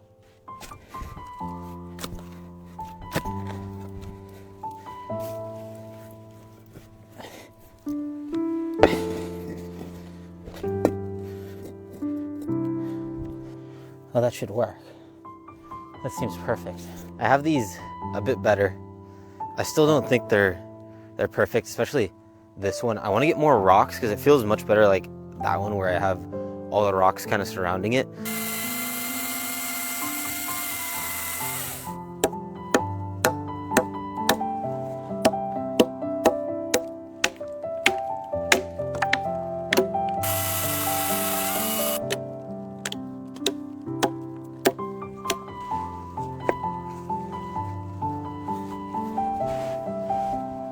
Those are now kind of in their spots. They're in the notch.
Hopefully we can make it to the island. Not 100% sure. I got some tools and stuff to see if we can walk across the ice, hoping it's thick enough to walk on. But we'll find out, because if it's not, I think it's going to be too thick for the boat. So we might have to not go to the island. But honestly, I wonder if the boat, we can get it into that, because it looks like there's a spot where water comes and there's not much ice.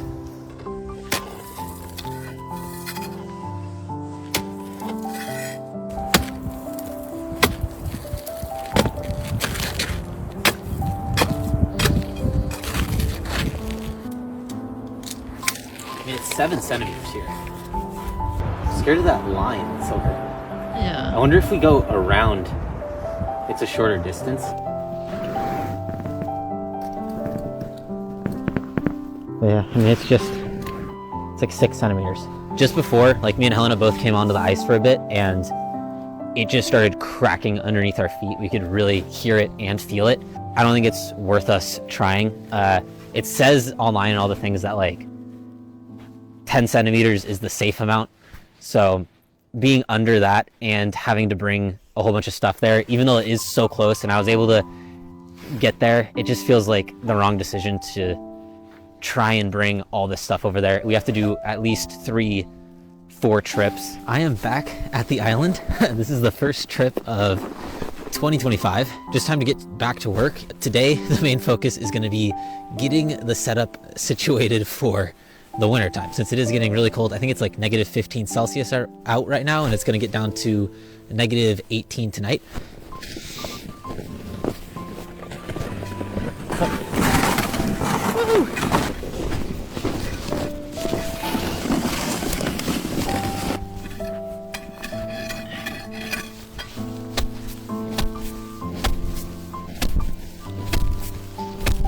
This is so cool. It's so empty out here. It's just like the island, and then, and you can see the sun kind of setting, so the trees look cool.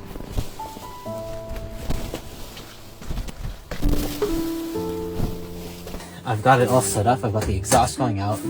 I've got the fresh air coming in, and then the hot air that comes from here right to the bed. It is definitely working now. I can feel warm air. It's definitely like, it warms my hands up, so that's nice. I'm pretty sure I'm sharing the tent with a mouse. I was looking around and there is mouse poop, and then I heard stuff outside, and then I heard something that sounded like it was under the bed. And I found there's a little hole in the side of the tent.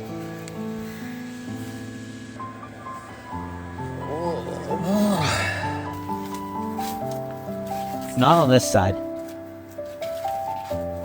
There's a lot of poop behind this thing though.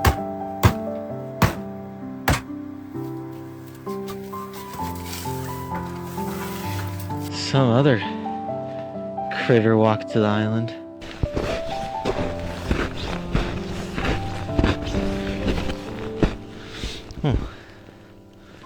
Some critters been around here.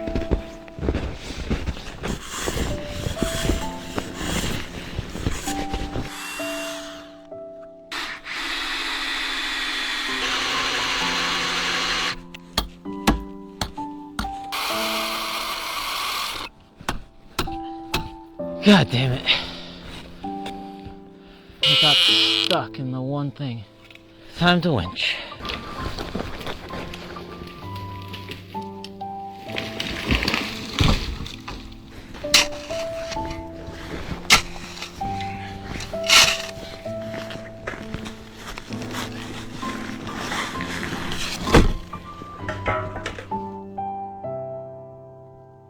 Whoa.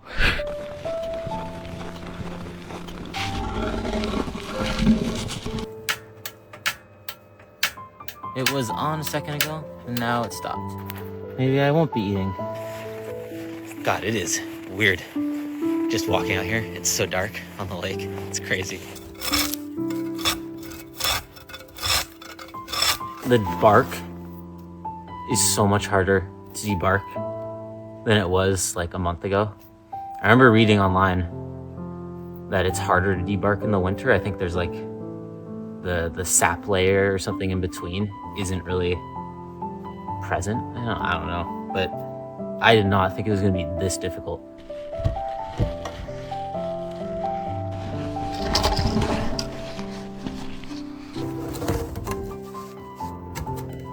Oh yeah!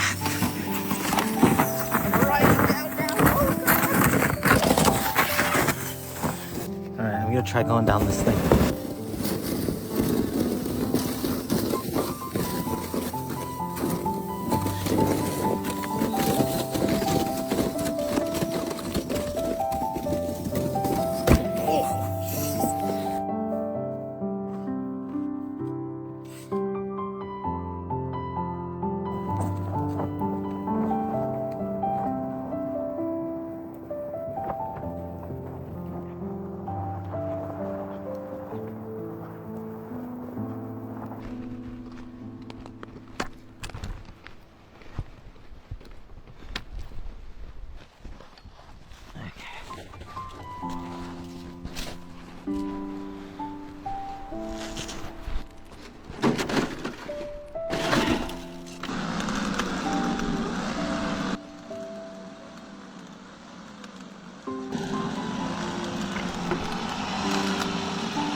It's starting to get really dark though. I can't see which button is to pull the winch in and which buttons to pull it out right now.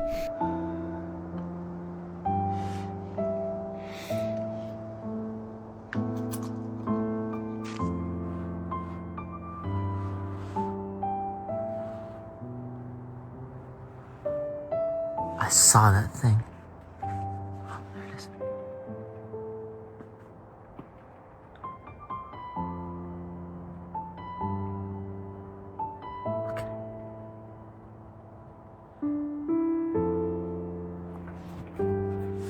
Hey! Fucker! It is so fat.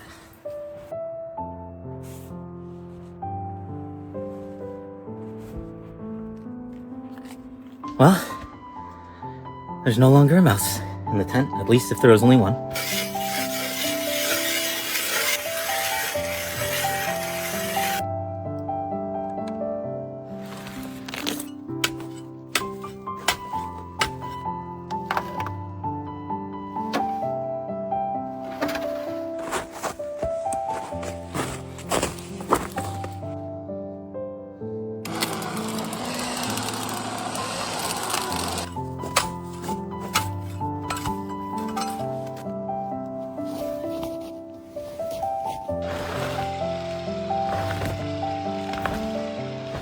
Something walked to the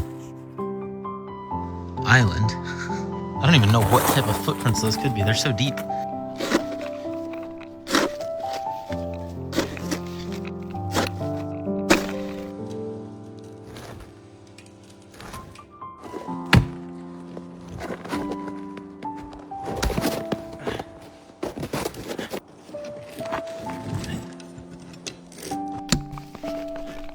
Oh, God.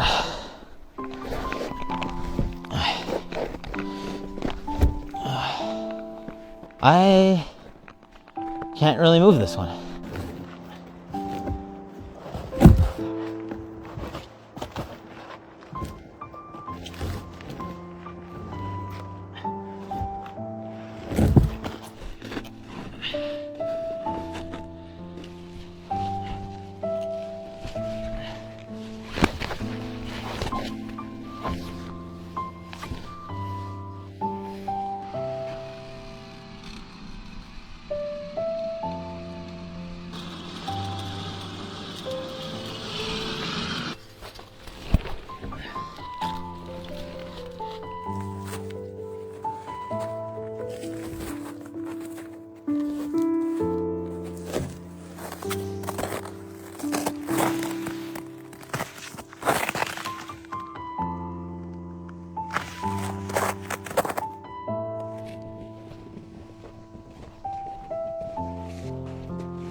Got her. You excited? No?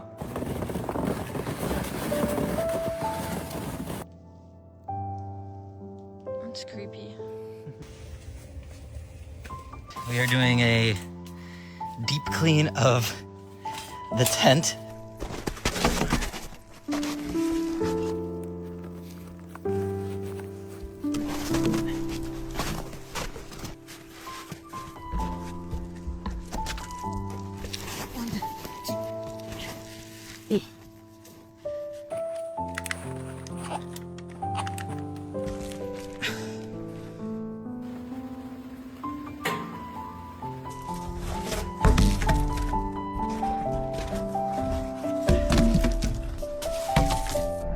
The drone shots are ugly.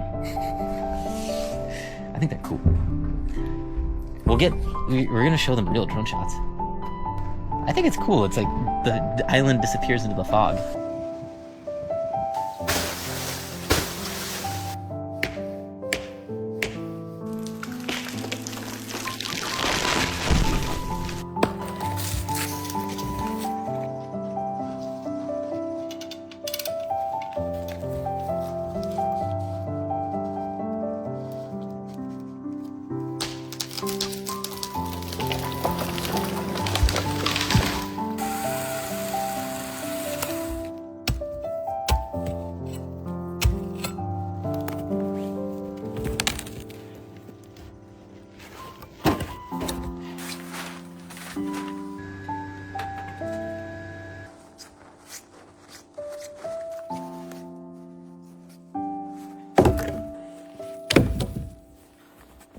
All of our 2.5 meters, and then our 3 meters.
I went to turn the diesel heater on, and I put some more diesel in it, and I kind of missed a little bit. I guess I didn't wipe good enough, because now it is like a smoke bomb in here.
because I think it's the thickest tree I've felled. It's 38 centimeters with the bark.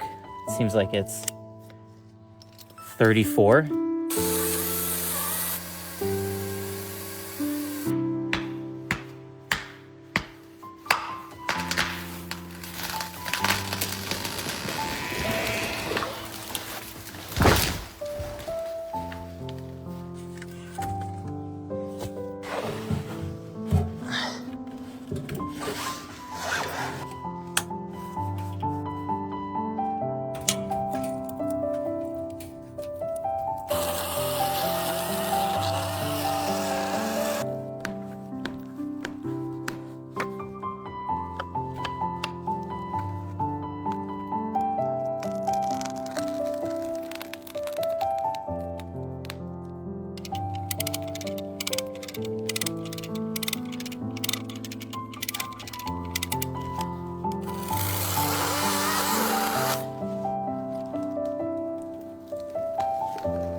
Oh, it's going. It's going.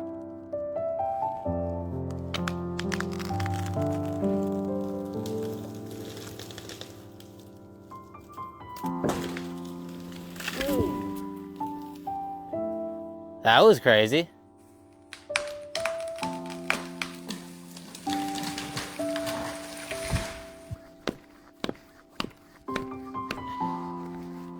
It's going.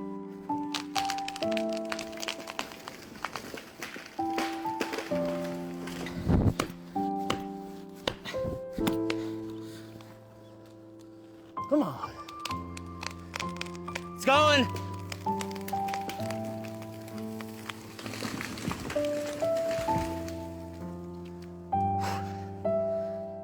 Yes, okay.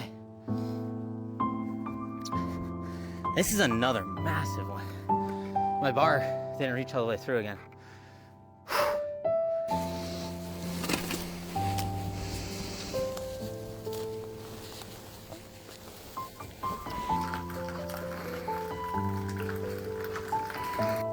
Not bad. It's like this. Cool. I need to get 5 of my biggest, best logs to be the like foundation layer of logs that go on top of the concrete pillars. Those are all gonna be 7 meters because the front left corner is gonna be deck, but the base still needs to be 7. So even though the rest of the walls are gonna be like some 4 meters and some 7 meters, the base is all gonna be 7s. So because of that, I need to get 5 of my thickest, best logs to be that layer, and the ones that I've been felling recently are definitely those ones. They're the thickest ones. Then after that, every layer can be a bit smaller, which is, I'd say, what all of the rest of these trees are, around 30 centimeters instead of those ones which are like 35. Then these ones I can do 7s and 4 meters out of, because I'm gonna need both to go up.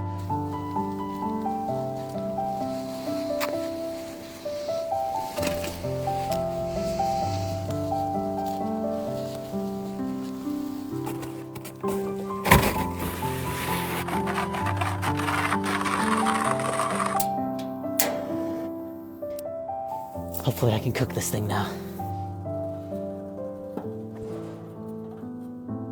Okay, so this is where we're at on the mini cabin now.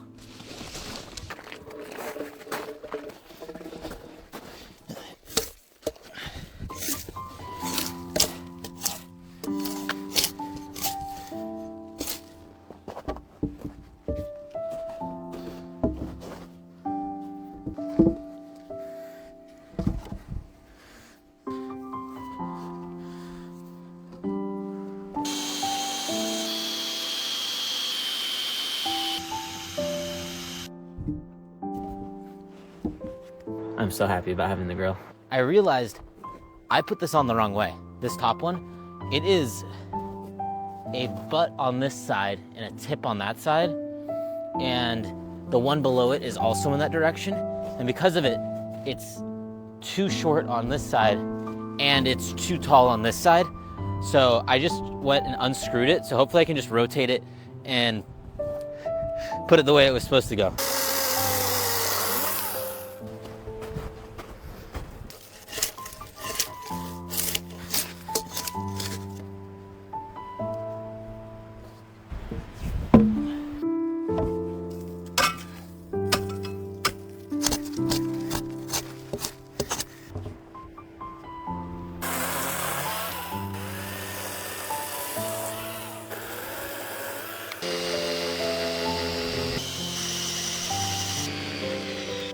It's a good thing I'm not felling trees today, because yeah, that would not be good.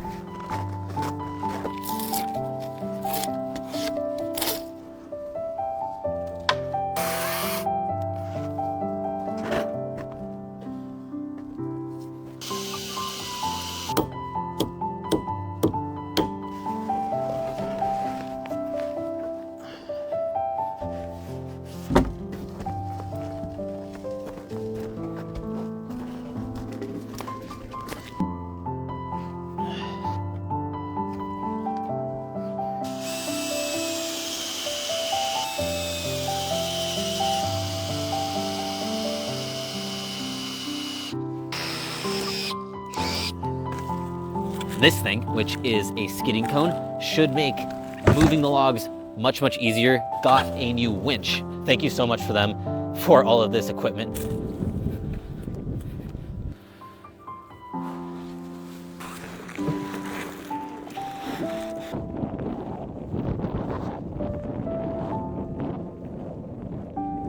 All right, so this is what the pile's looking like right now.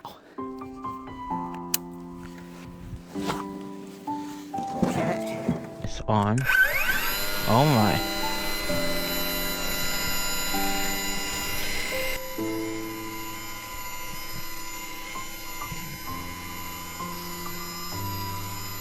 What? There's no way. That is crazy. It just went right over that thing. That was insane how fast it goes.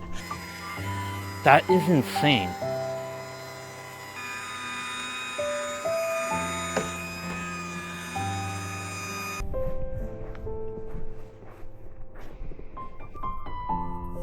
It's gonna be really nice moving out of the tent. The tent's been good, but I am ready for a little cabin.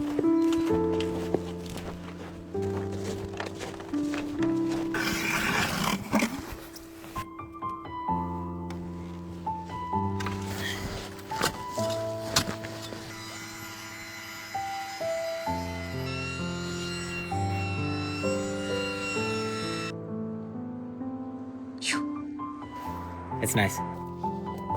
Whoa. Oh. Ooh. Oh, the handle went right into the deck.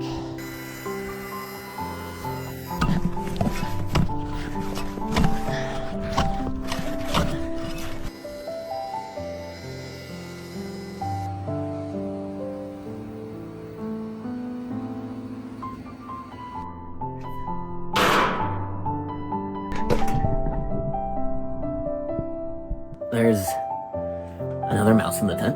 Got it stuck inside of the stove.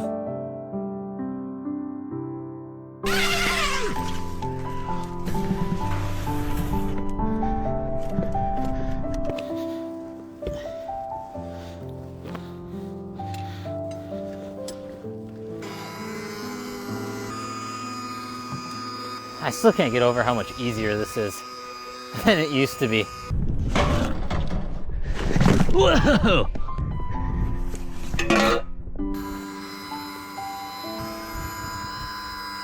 Those are the last 3 logs. And then this is the problem.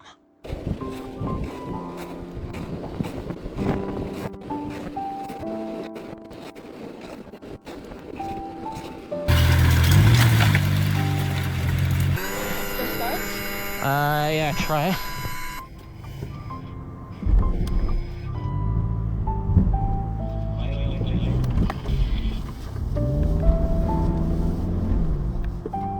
Was pretty scared there for a sec. That was not gonna get unstuck, but the winch did it.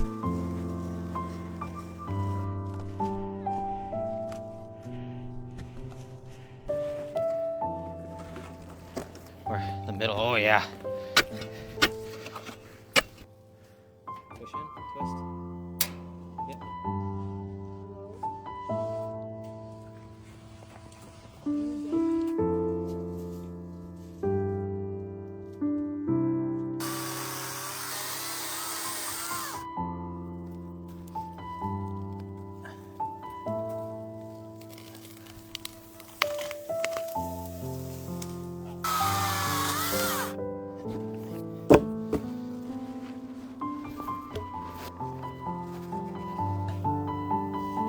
Yeah, there you go.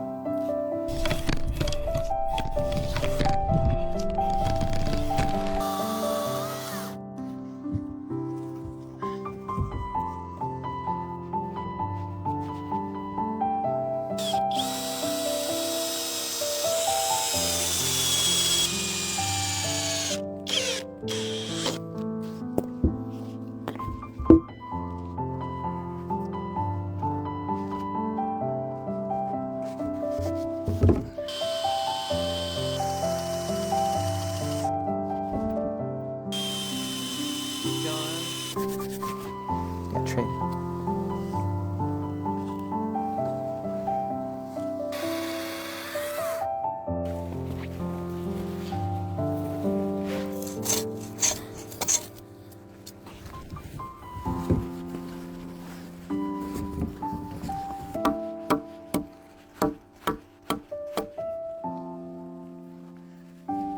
Was able to get this one on, and we have all of the rest debarked for the third layer.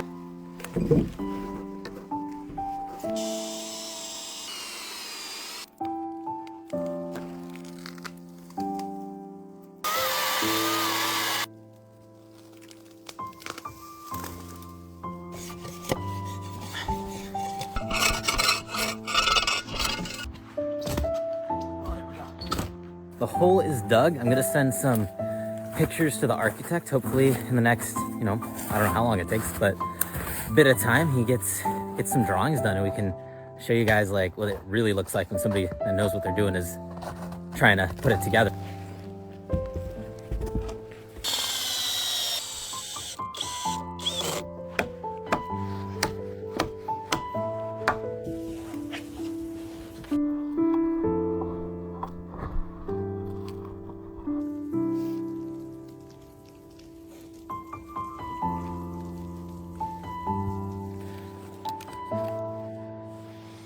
Ooh, smells like peppermint.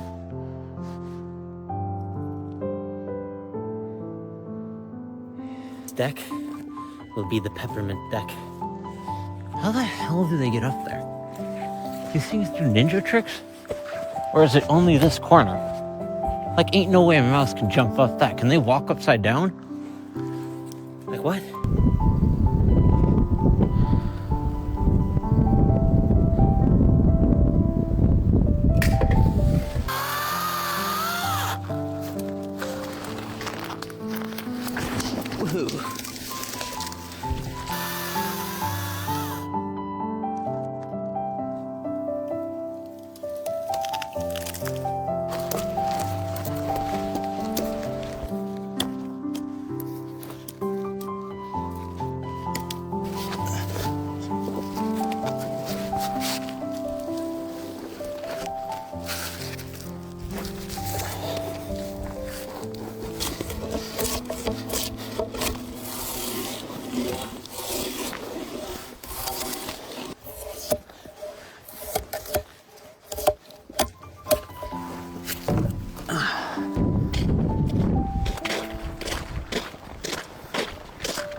The walls are all done. There is I think it's a balloon. That thing scared me so bad. I was confused. I was like, I've been staring at that beach, or the shore across from us the entire day. What the hell is that? What type of balloon do we have? I feel like I'm gonna fall in if I go over there. That looks really weak. It's a Paw Patrol. What has the Paw Patrol been doing out here? This is officially the island dog. What on earth is Paw Patrol doing out here? I wonder where this came from. This thing had to fly from who knows where. For those that were not happy about the mouse, you might want to close your eyes for this one. I'm sorry.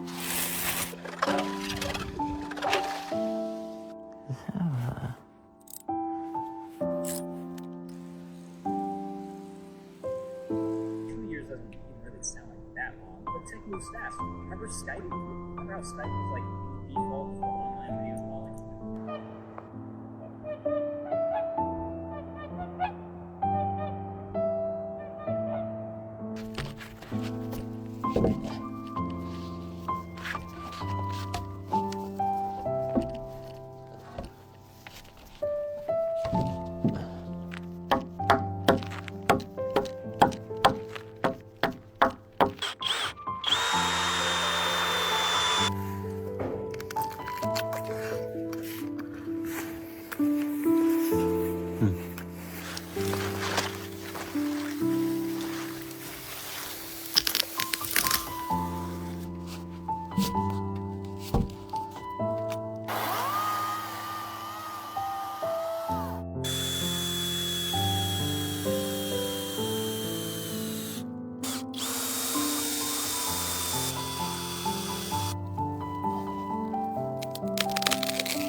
Oh wow, that actually stands by itself up there.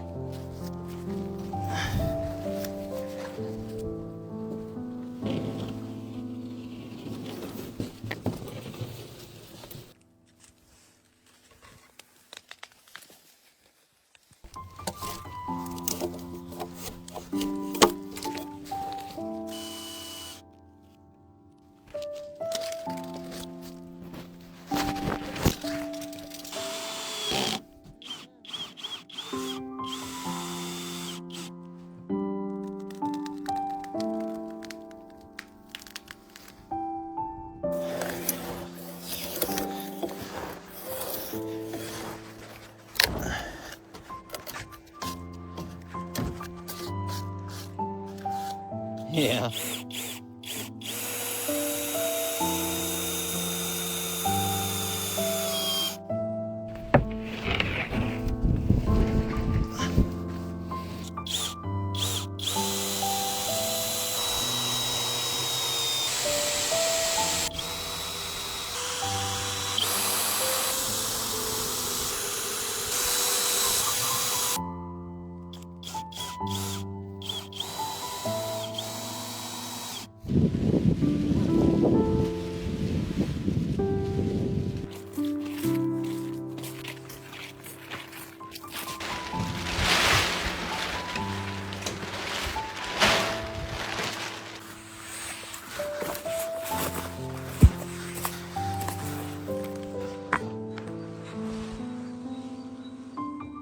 Well, this edge is definitely a bit lighter than before. That's still loose in there.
The drip edge is on all the way around.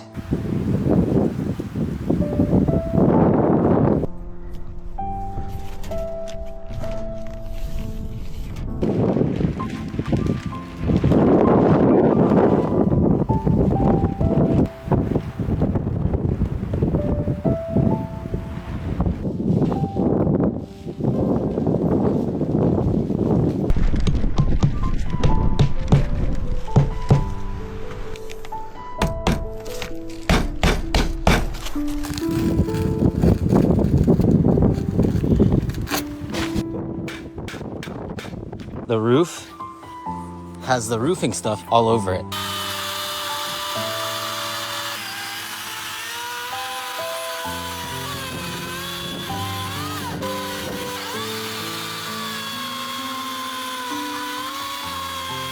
Dun dun dun.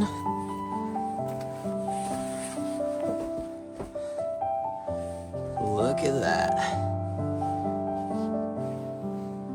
It's small. It's small. It's not a tent though, so slowly but surely we'll be in a big luxurious cabin out here with a sauna and whatever this thing is. And then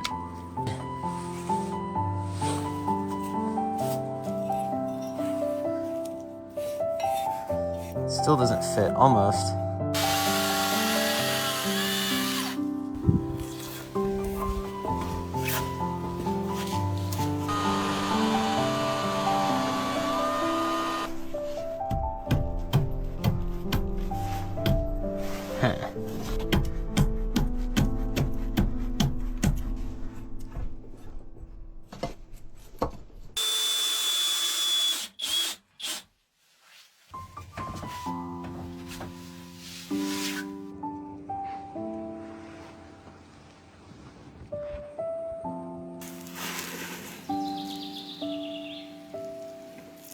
Last night was definitely a cold one again. The water completely just frozen.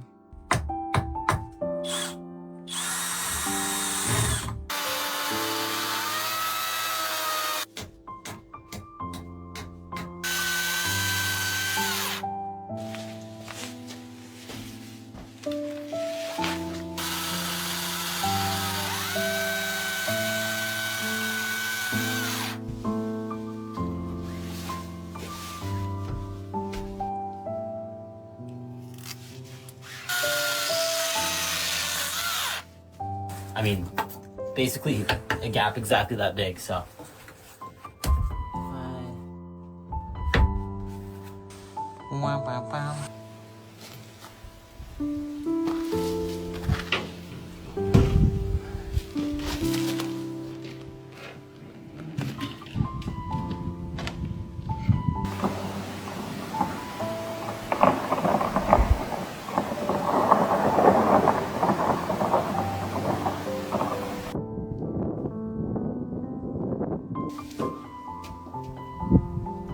It's been almost a month since we've been out on the island, so hopefully the tent's all good, the mini cabin's all good, all that stuff, but I think the ice should be completely gone. It looks like it, at least from all the lakes that we've driven by so far.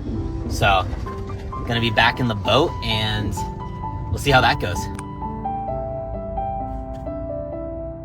Let's see. Oh my. Definitely gonna need to use the boat. Yeah. Very chilly.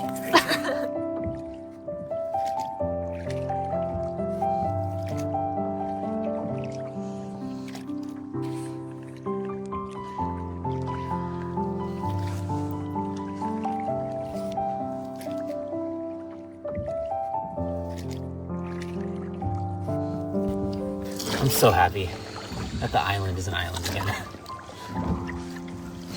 It's so much nicer to me, like growing here. Oh, pepperminty.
We have a door.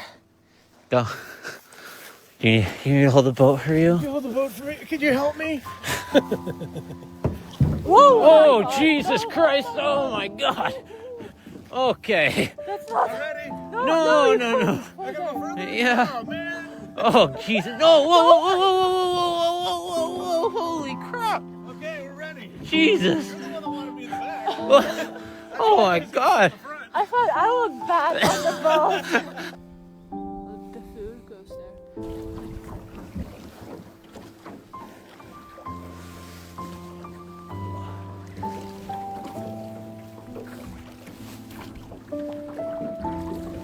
This is gonna be your home.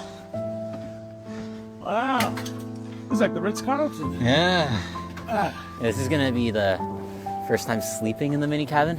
It's definitely not ready to be slept in, but it seems like the best option for us to sleep, you know, given the things. So hopefully the bug net is enough to just keep the bugs away from us and we survive. The cracks are pretty big on the side, so anything like a mouse could definitely come inside, but we won't have any food, we won't have any stuff in there, so. But it's also 4 degrees at night, so we might freeze to death. Oh yeah. Yeah, it gets toasty when you move.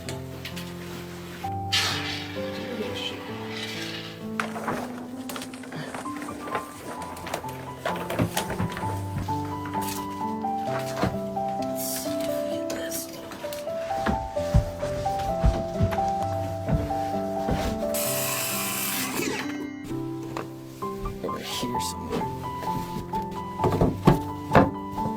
What's this one?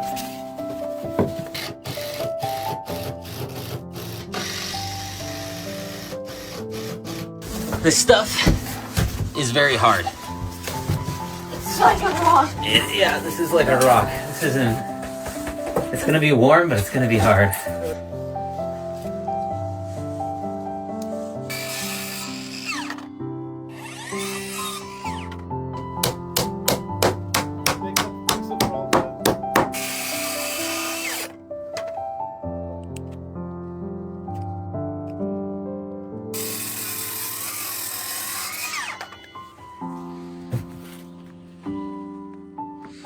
Ta-da! There we go. Yeah. There you go. Can you break in? How? I can't open Try. the door. Try and get in. Like there's nothing to grab. Yeah, we're successfully protected. I'm really kind of getting sick of this. You make it go.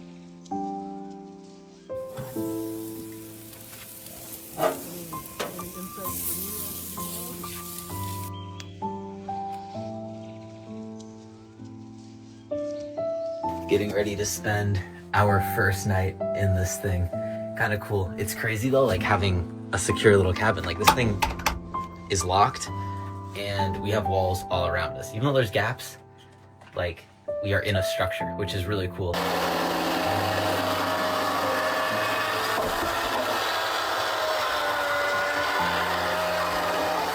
Whoa.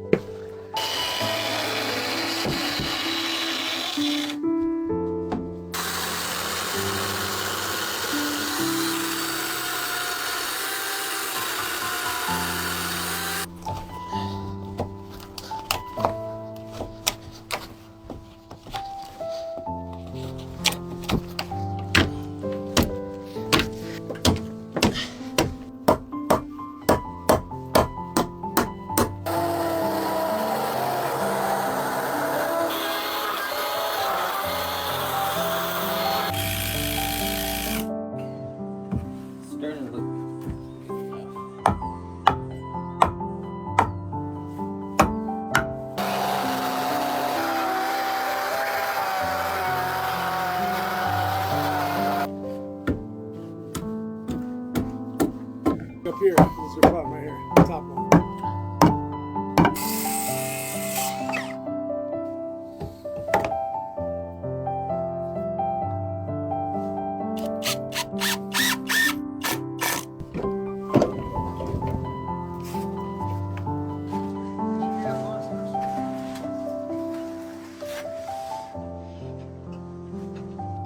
The mosquitoes are back.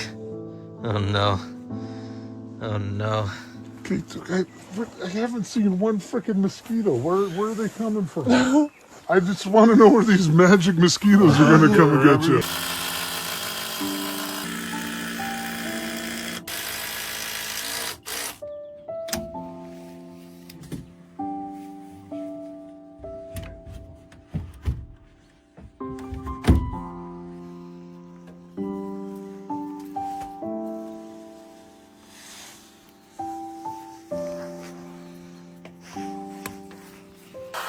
It's moving.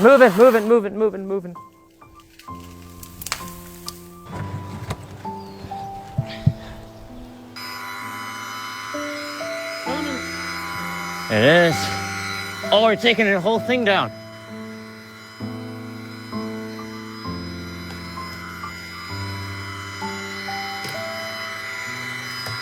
Oh my God.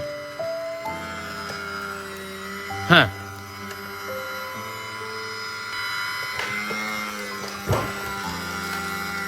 Okay, that's good, that's good. This was the tree it was stuck in. We ripped the entire thing down, and this is a massive birch, like, oh my God. We lifted the whole forest floor. Look at the whole roots came out of the ground. Quick sausage break before we move the shower. Hopefully we'll be able to get that thing out of here. All my Teflon tape on the outside.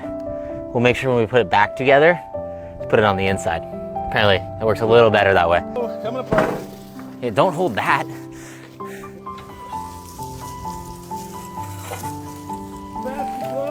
It's fine.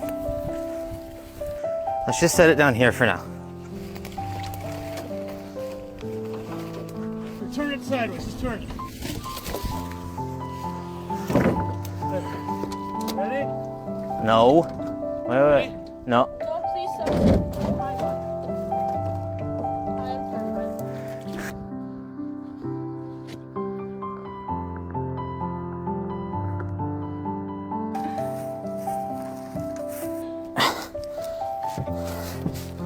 Good? Yeah, we can remove this a bit.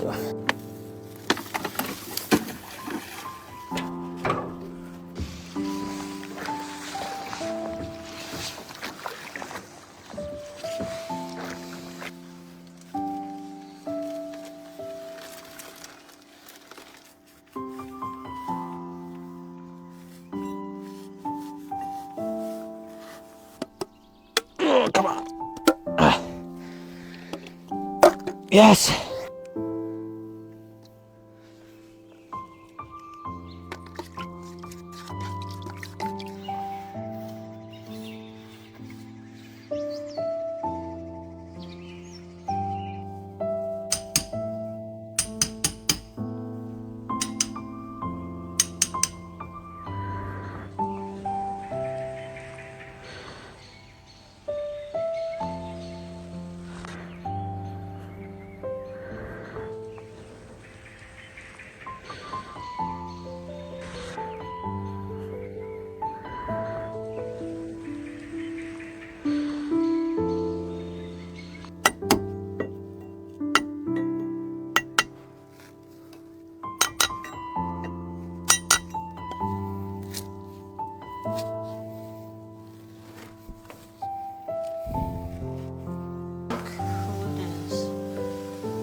Just hold this as far that way as possible.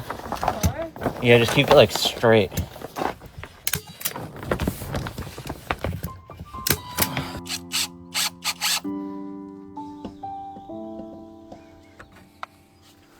Need to remember to put these all back.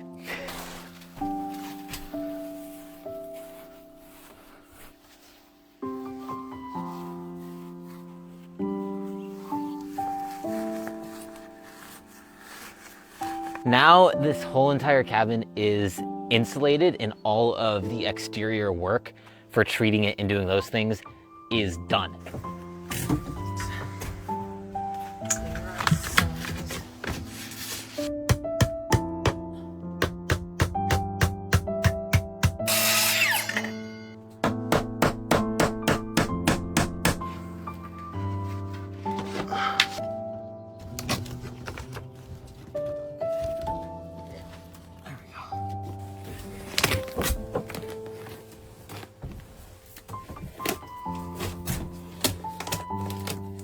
All right, we got the roofs all done.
This is Sini.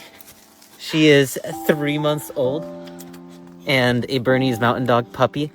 And she has heterochromia. So she has one blue eye, and Sini means blue in Finnish. So that's her name.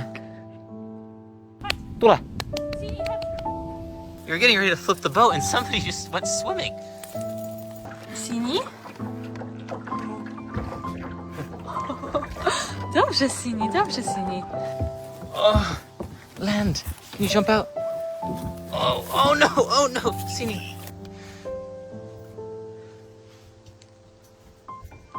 You like it? Whoa, Sini, whoa. Dobrze, Oh, did you like it, Sini?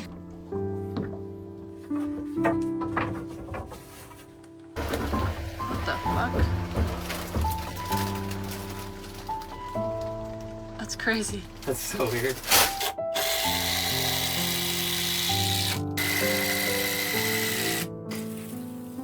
That's still fine.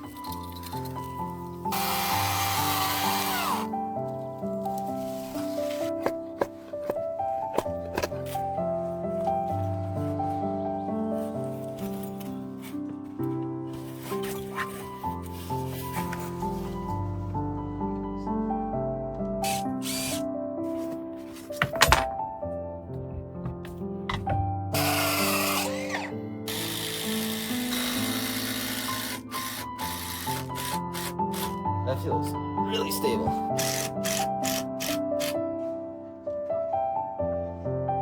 All right, this thing is pretty close to done now.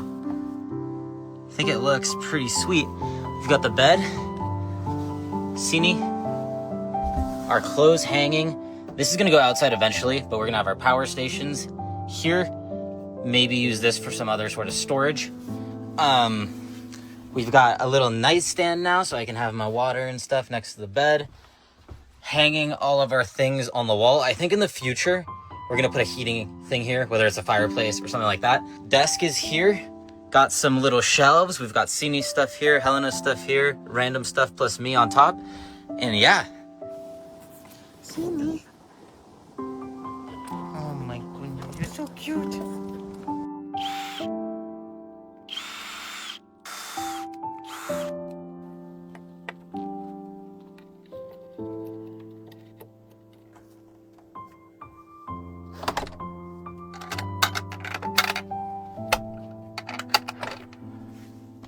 Perfect.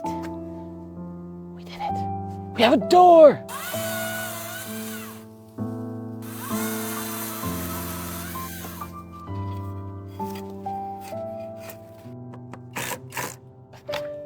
Feels good though.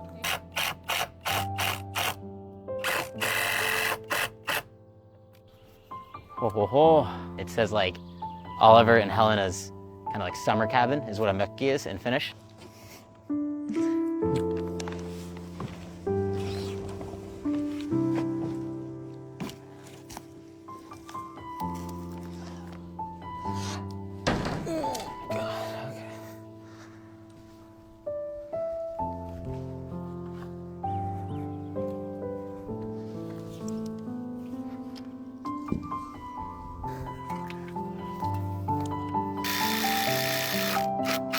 She was eating a stump, weren't you? Weren't you? Ow! But this is what it looks like. The stand, I think it's not too bad. Like, it's holding it together and it feels pretty sturdy.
Oh, looks like it's gonna work. It's really low.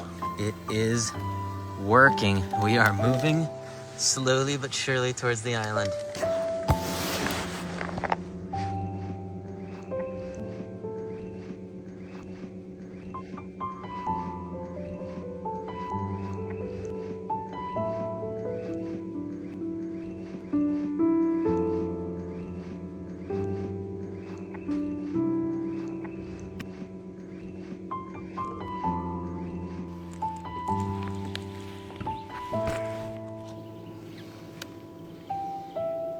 It's a bit windier out than last night, so.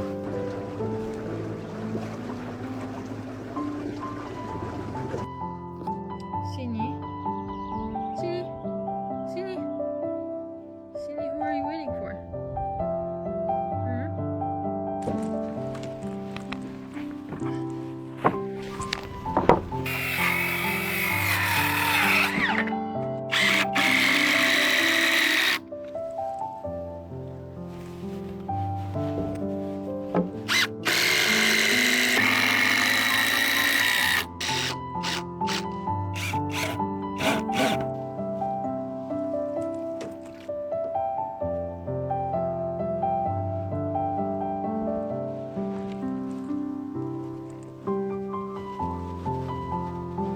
Okay, rotate it a little bit.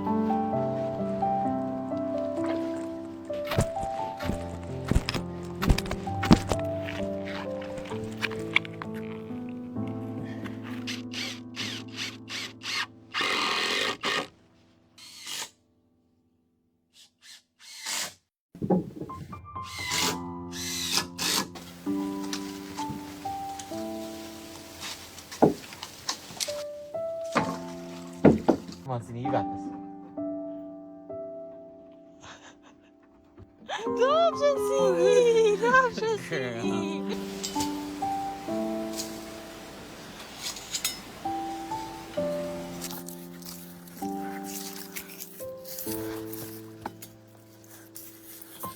I don't know what this is gonna really do.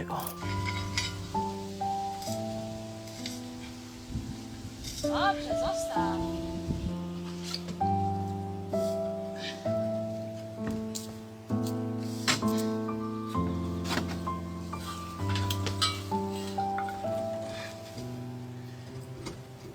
See, no.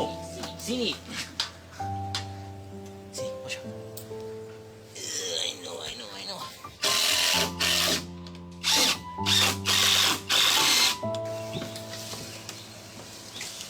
It does not feel like it's gone anywhere now, so that's really good. Someone fell in the water. Cindy. Oh my goodness. The barge was next to the rock and she was trying to climb on the rock, but then obviously she couldn't jump onto the rock. So her body just slowly pushed the dock and she just head first right into the water. But she seems okay. I got these and I'm wondering if they'll work. I think that'll do. And then I can just easily clip this in and out instead of having to unscrew the thing every time. All right, so we have the dock all set up. It's like this now. We ended up going this way over the other way. We weren't 100% sure. We asked on Instagram and I think it's like 90% of the people said this way. Okay, slight problem. This hole is supposed to have this screw go through it, but there's like weird metal inside, so it won't fit. Oh my goodness, look at a hungry girl. Okay, Cindy, let's get you food.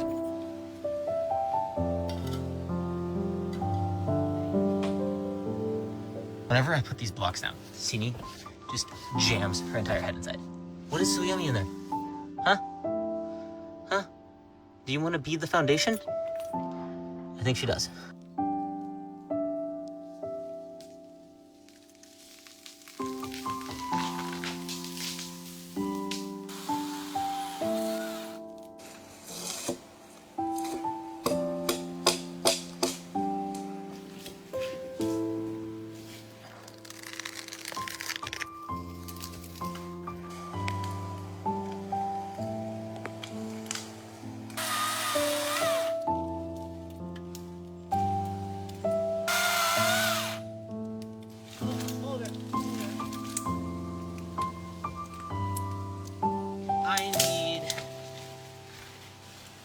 the winch.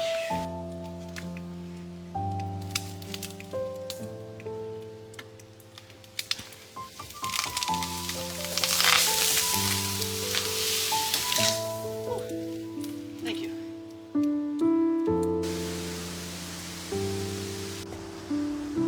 Someone likes how log tastes. Huh. Yeah.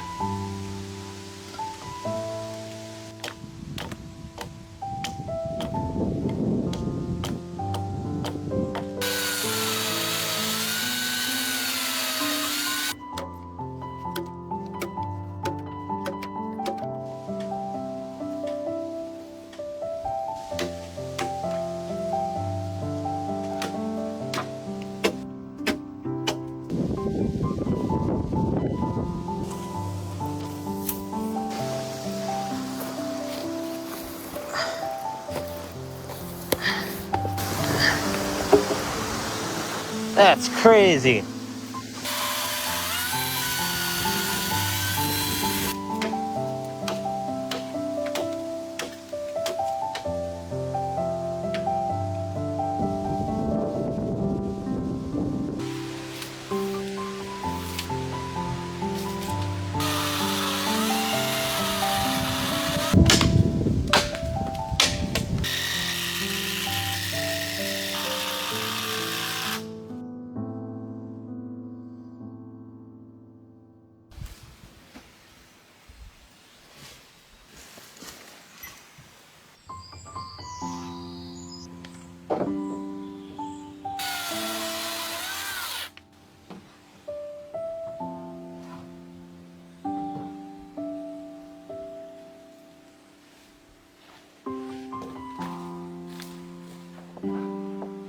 The deck is looking good.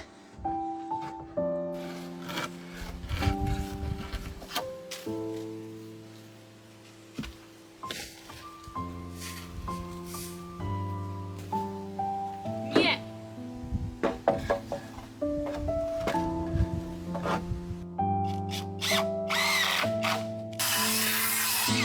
Okay, this thing is done. It slips underneath here and down there, so there's no like seam really. I think it looks pretty solid.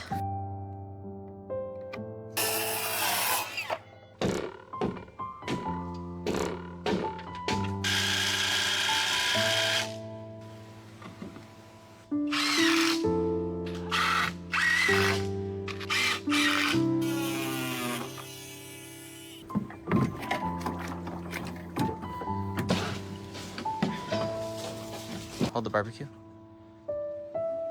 Good job.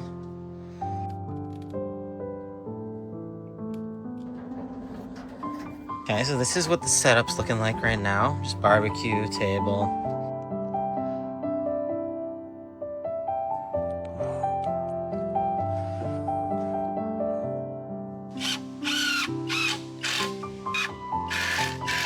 To just help with that as well.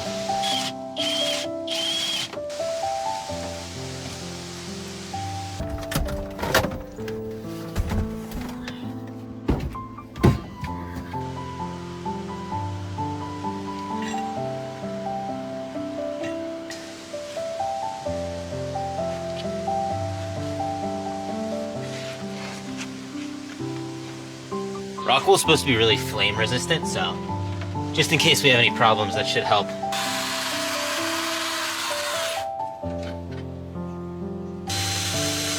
Pretend like you get a fish. What's gonna happen? First, twist, perfect, and then reel. Other way. Yeah, like that. Boom, perfect. It's too tight because it's holding itself right now. That was perfect.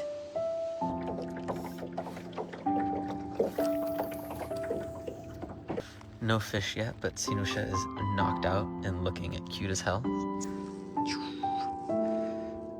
Oh, tired girl, is it late? It is 10 o'clock at night now. We've been fishing for about an hour.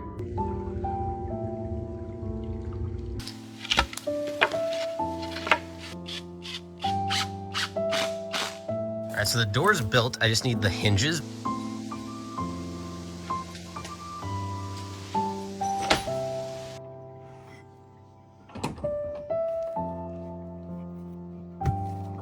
And we chance that builder. Wonder if it's like windy, it's gonna like.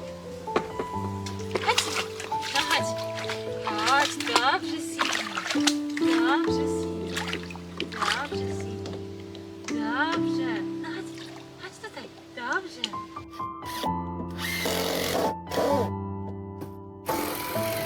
So that's what it looks like now. No more green. On the bottom, I ended up going like up and down. I think it looks pretty good. First thing, I'm gonna show you guys where the sauna is gonna go, because next trip for me, it is going to be time to start building this thing. And that means digging holes for the foundation. This is where it's gonna go. Somewhere in this area, I haven't completely decided yet. It has to be 10 meters from the water. I want it to be like the deck kind of over here, the sauna kind of over here, looking out that way with a big window, and then the back is gonna be somewhere probably like here, and that's gonna be kind of the living area for now, and it's gonna be like a changing room in the future. I don't know, it's really cool to think and try and envision what this island is gonna turn into, because it's slowly transforming. We're picking little spots and slowly turning them into our own. First it was the deck, that half of the island. Now it's the mini cabin, that little tip. Next it's gonna be right here kind of in the middle with the sauna. So slowly we're taking over, and it feels so good. I'm gonna dig a few holes over here so we can figure out what the ground is like, what soil type we have out here, and go from there. But I don't know, this place, it's gonna be sick, and someday the fish will come. Someday. I promise we will catch a fish.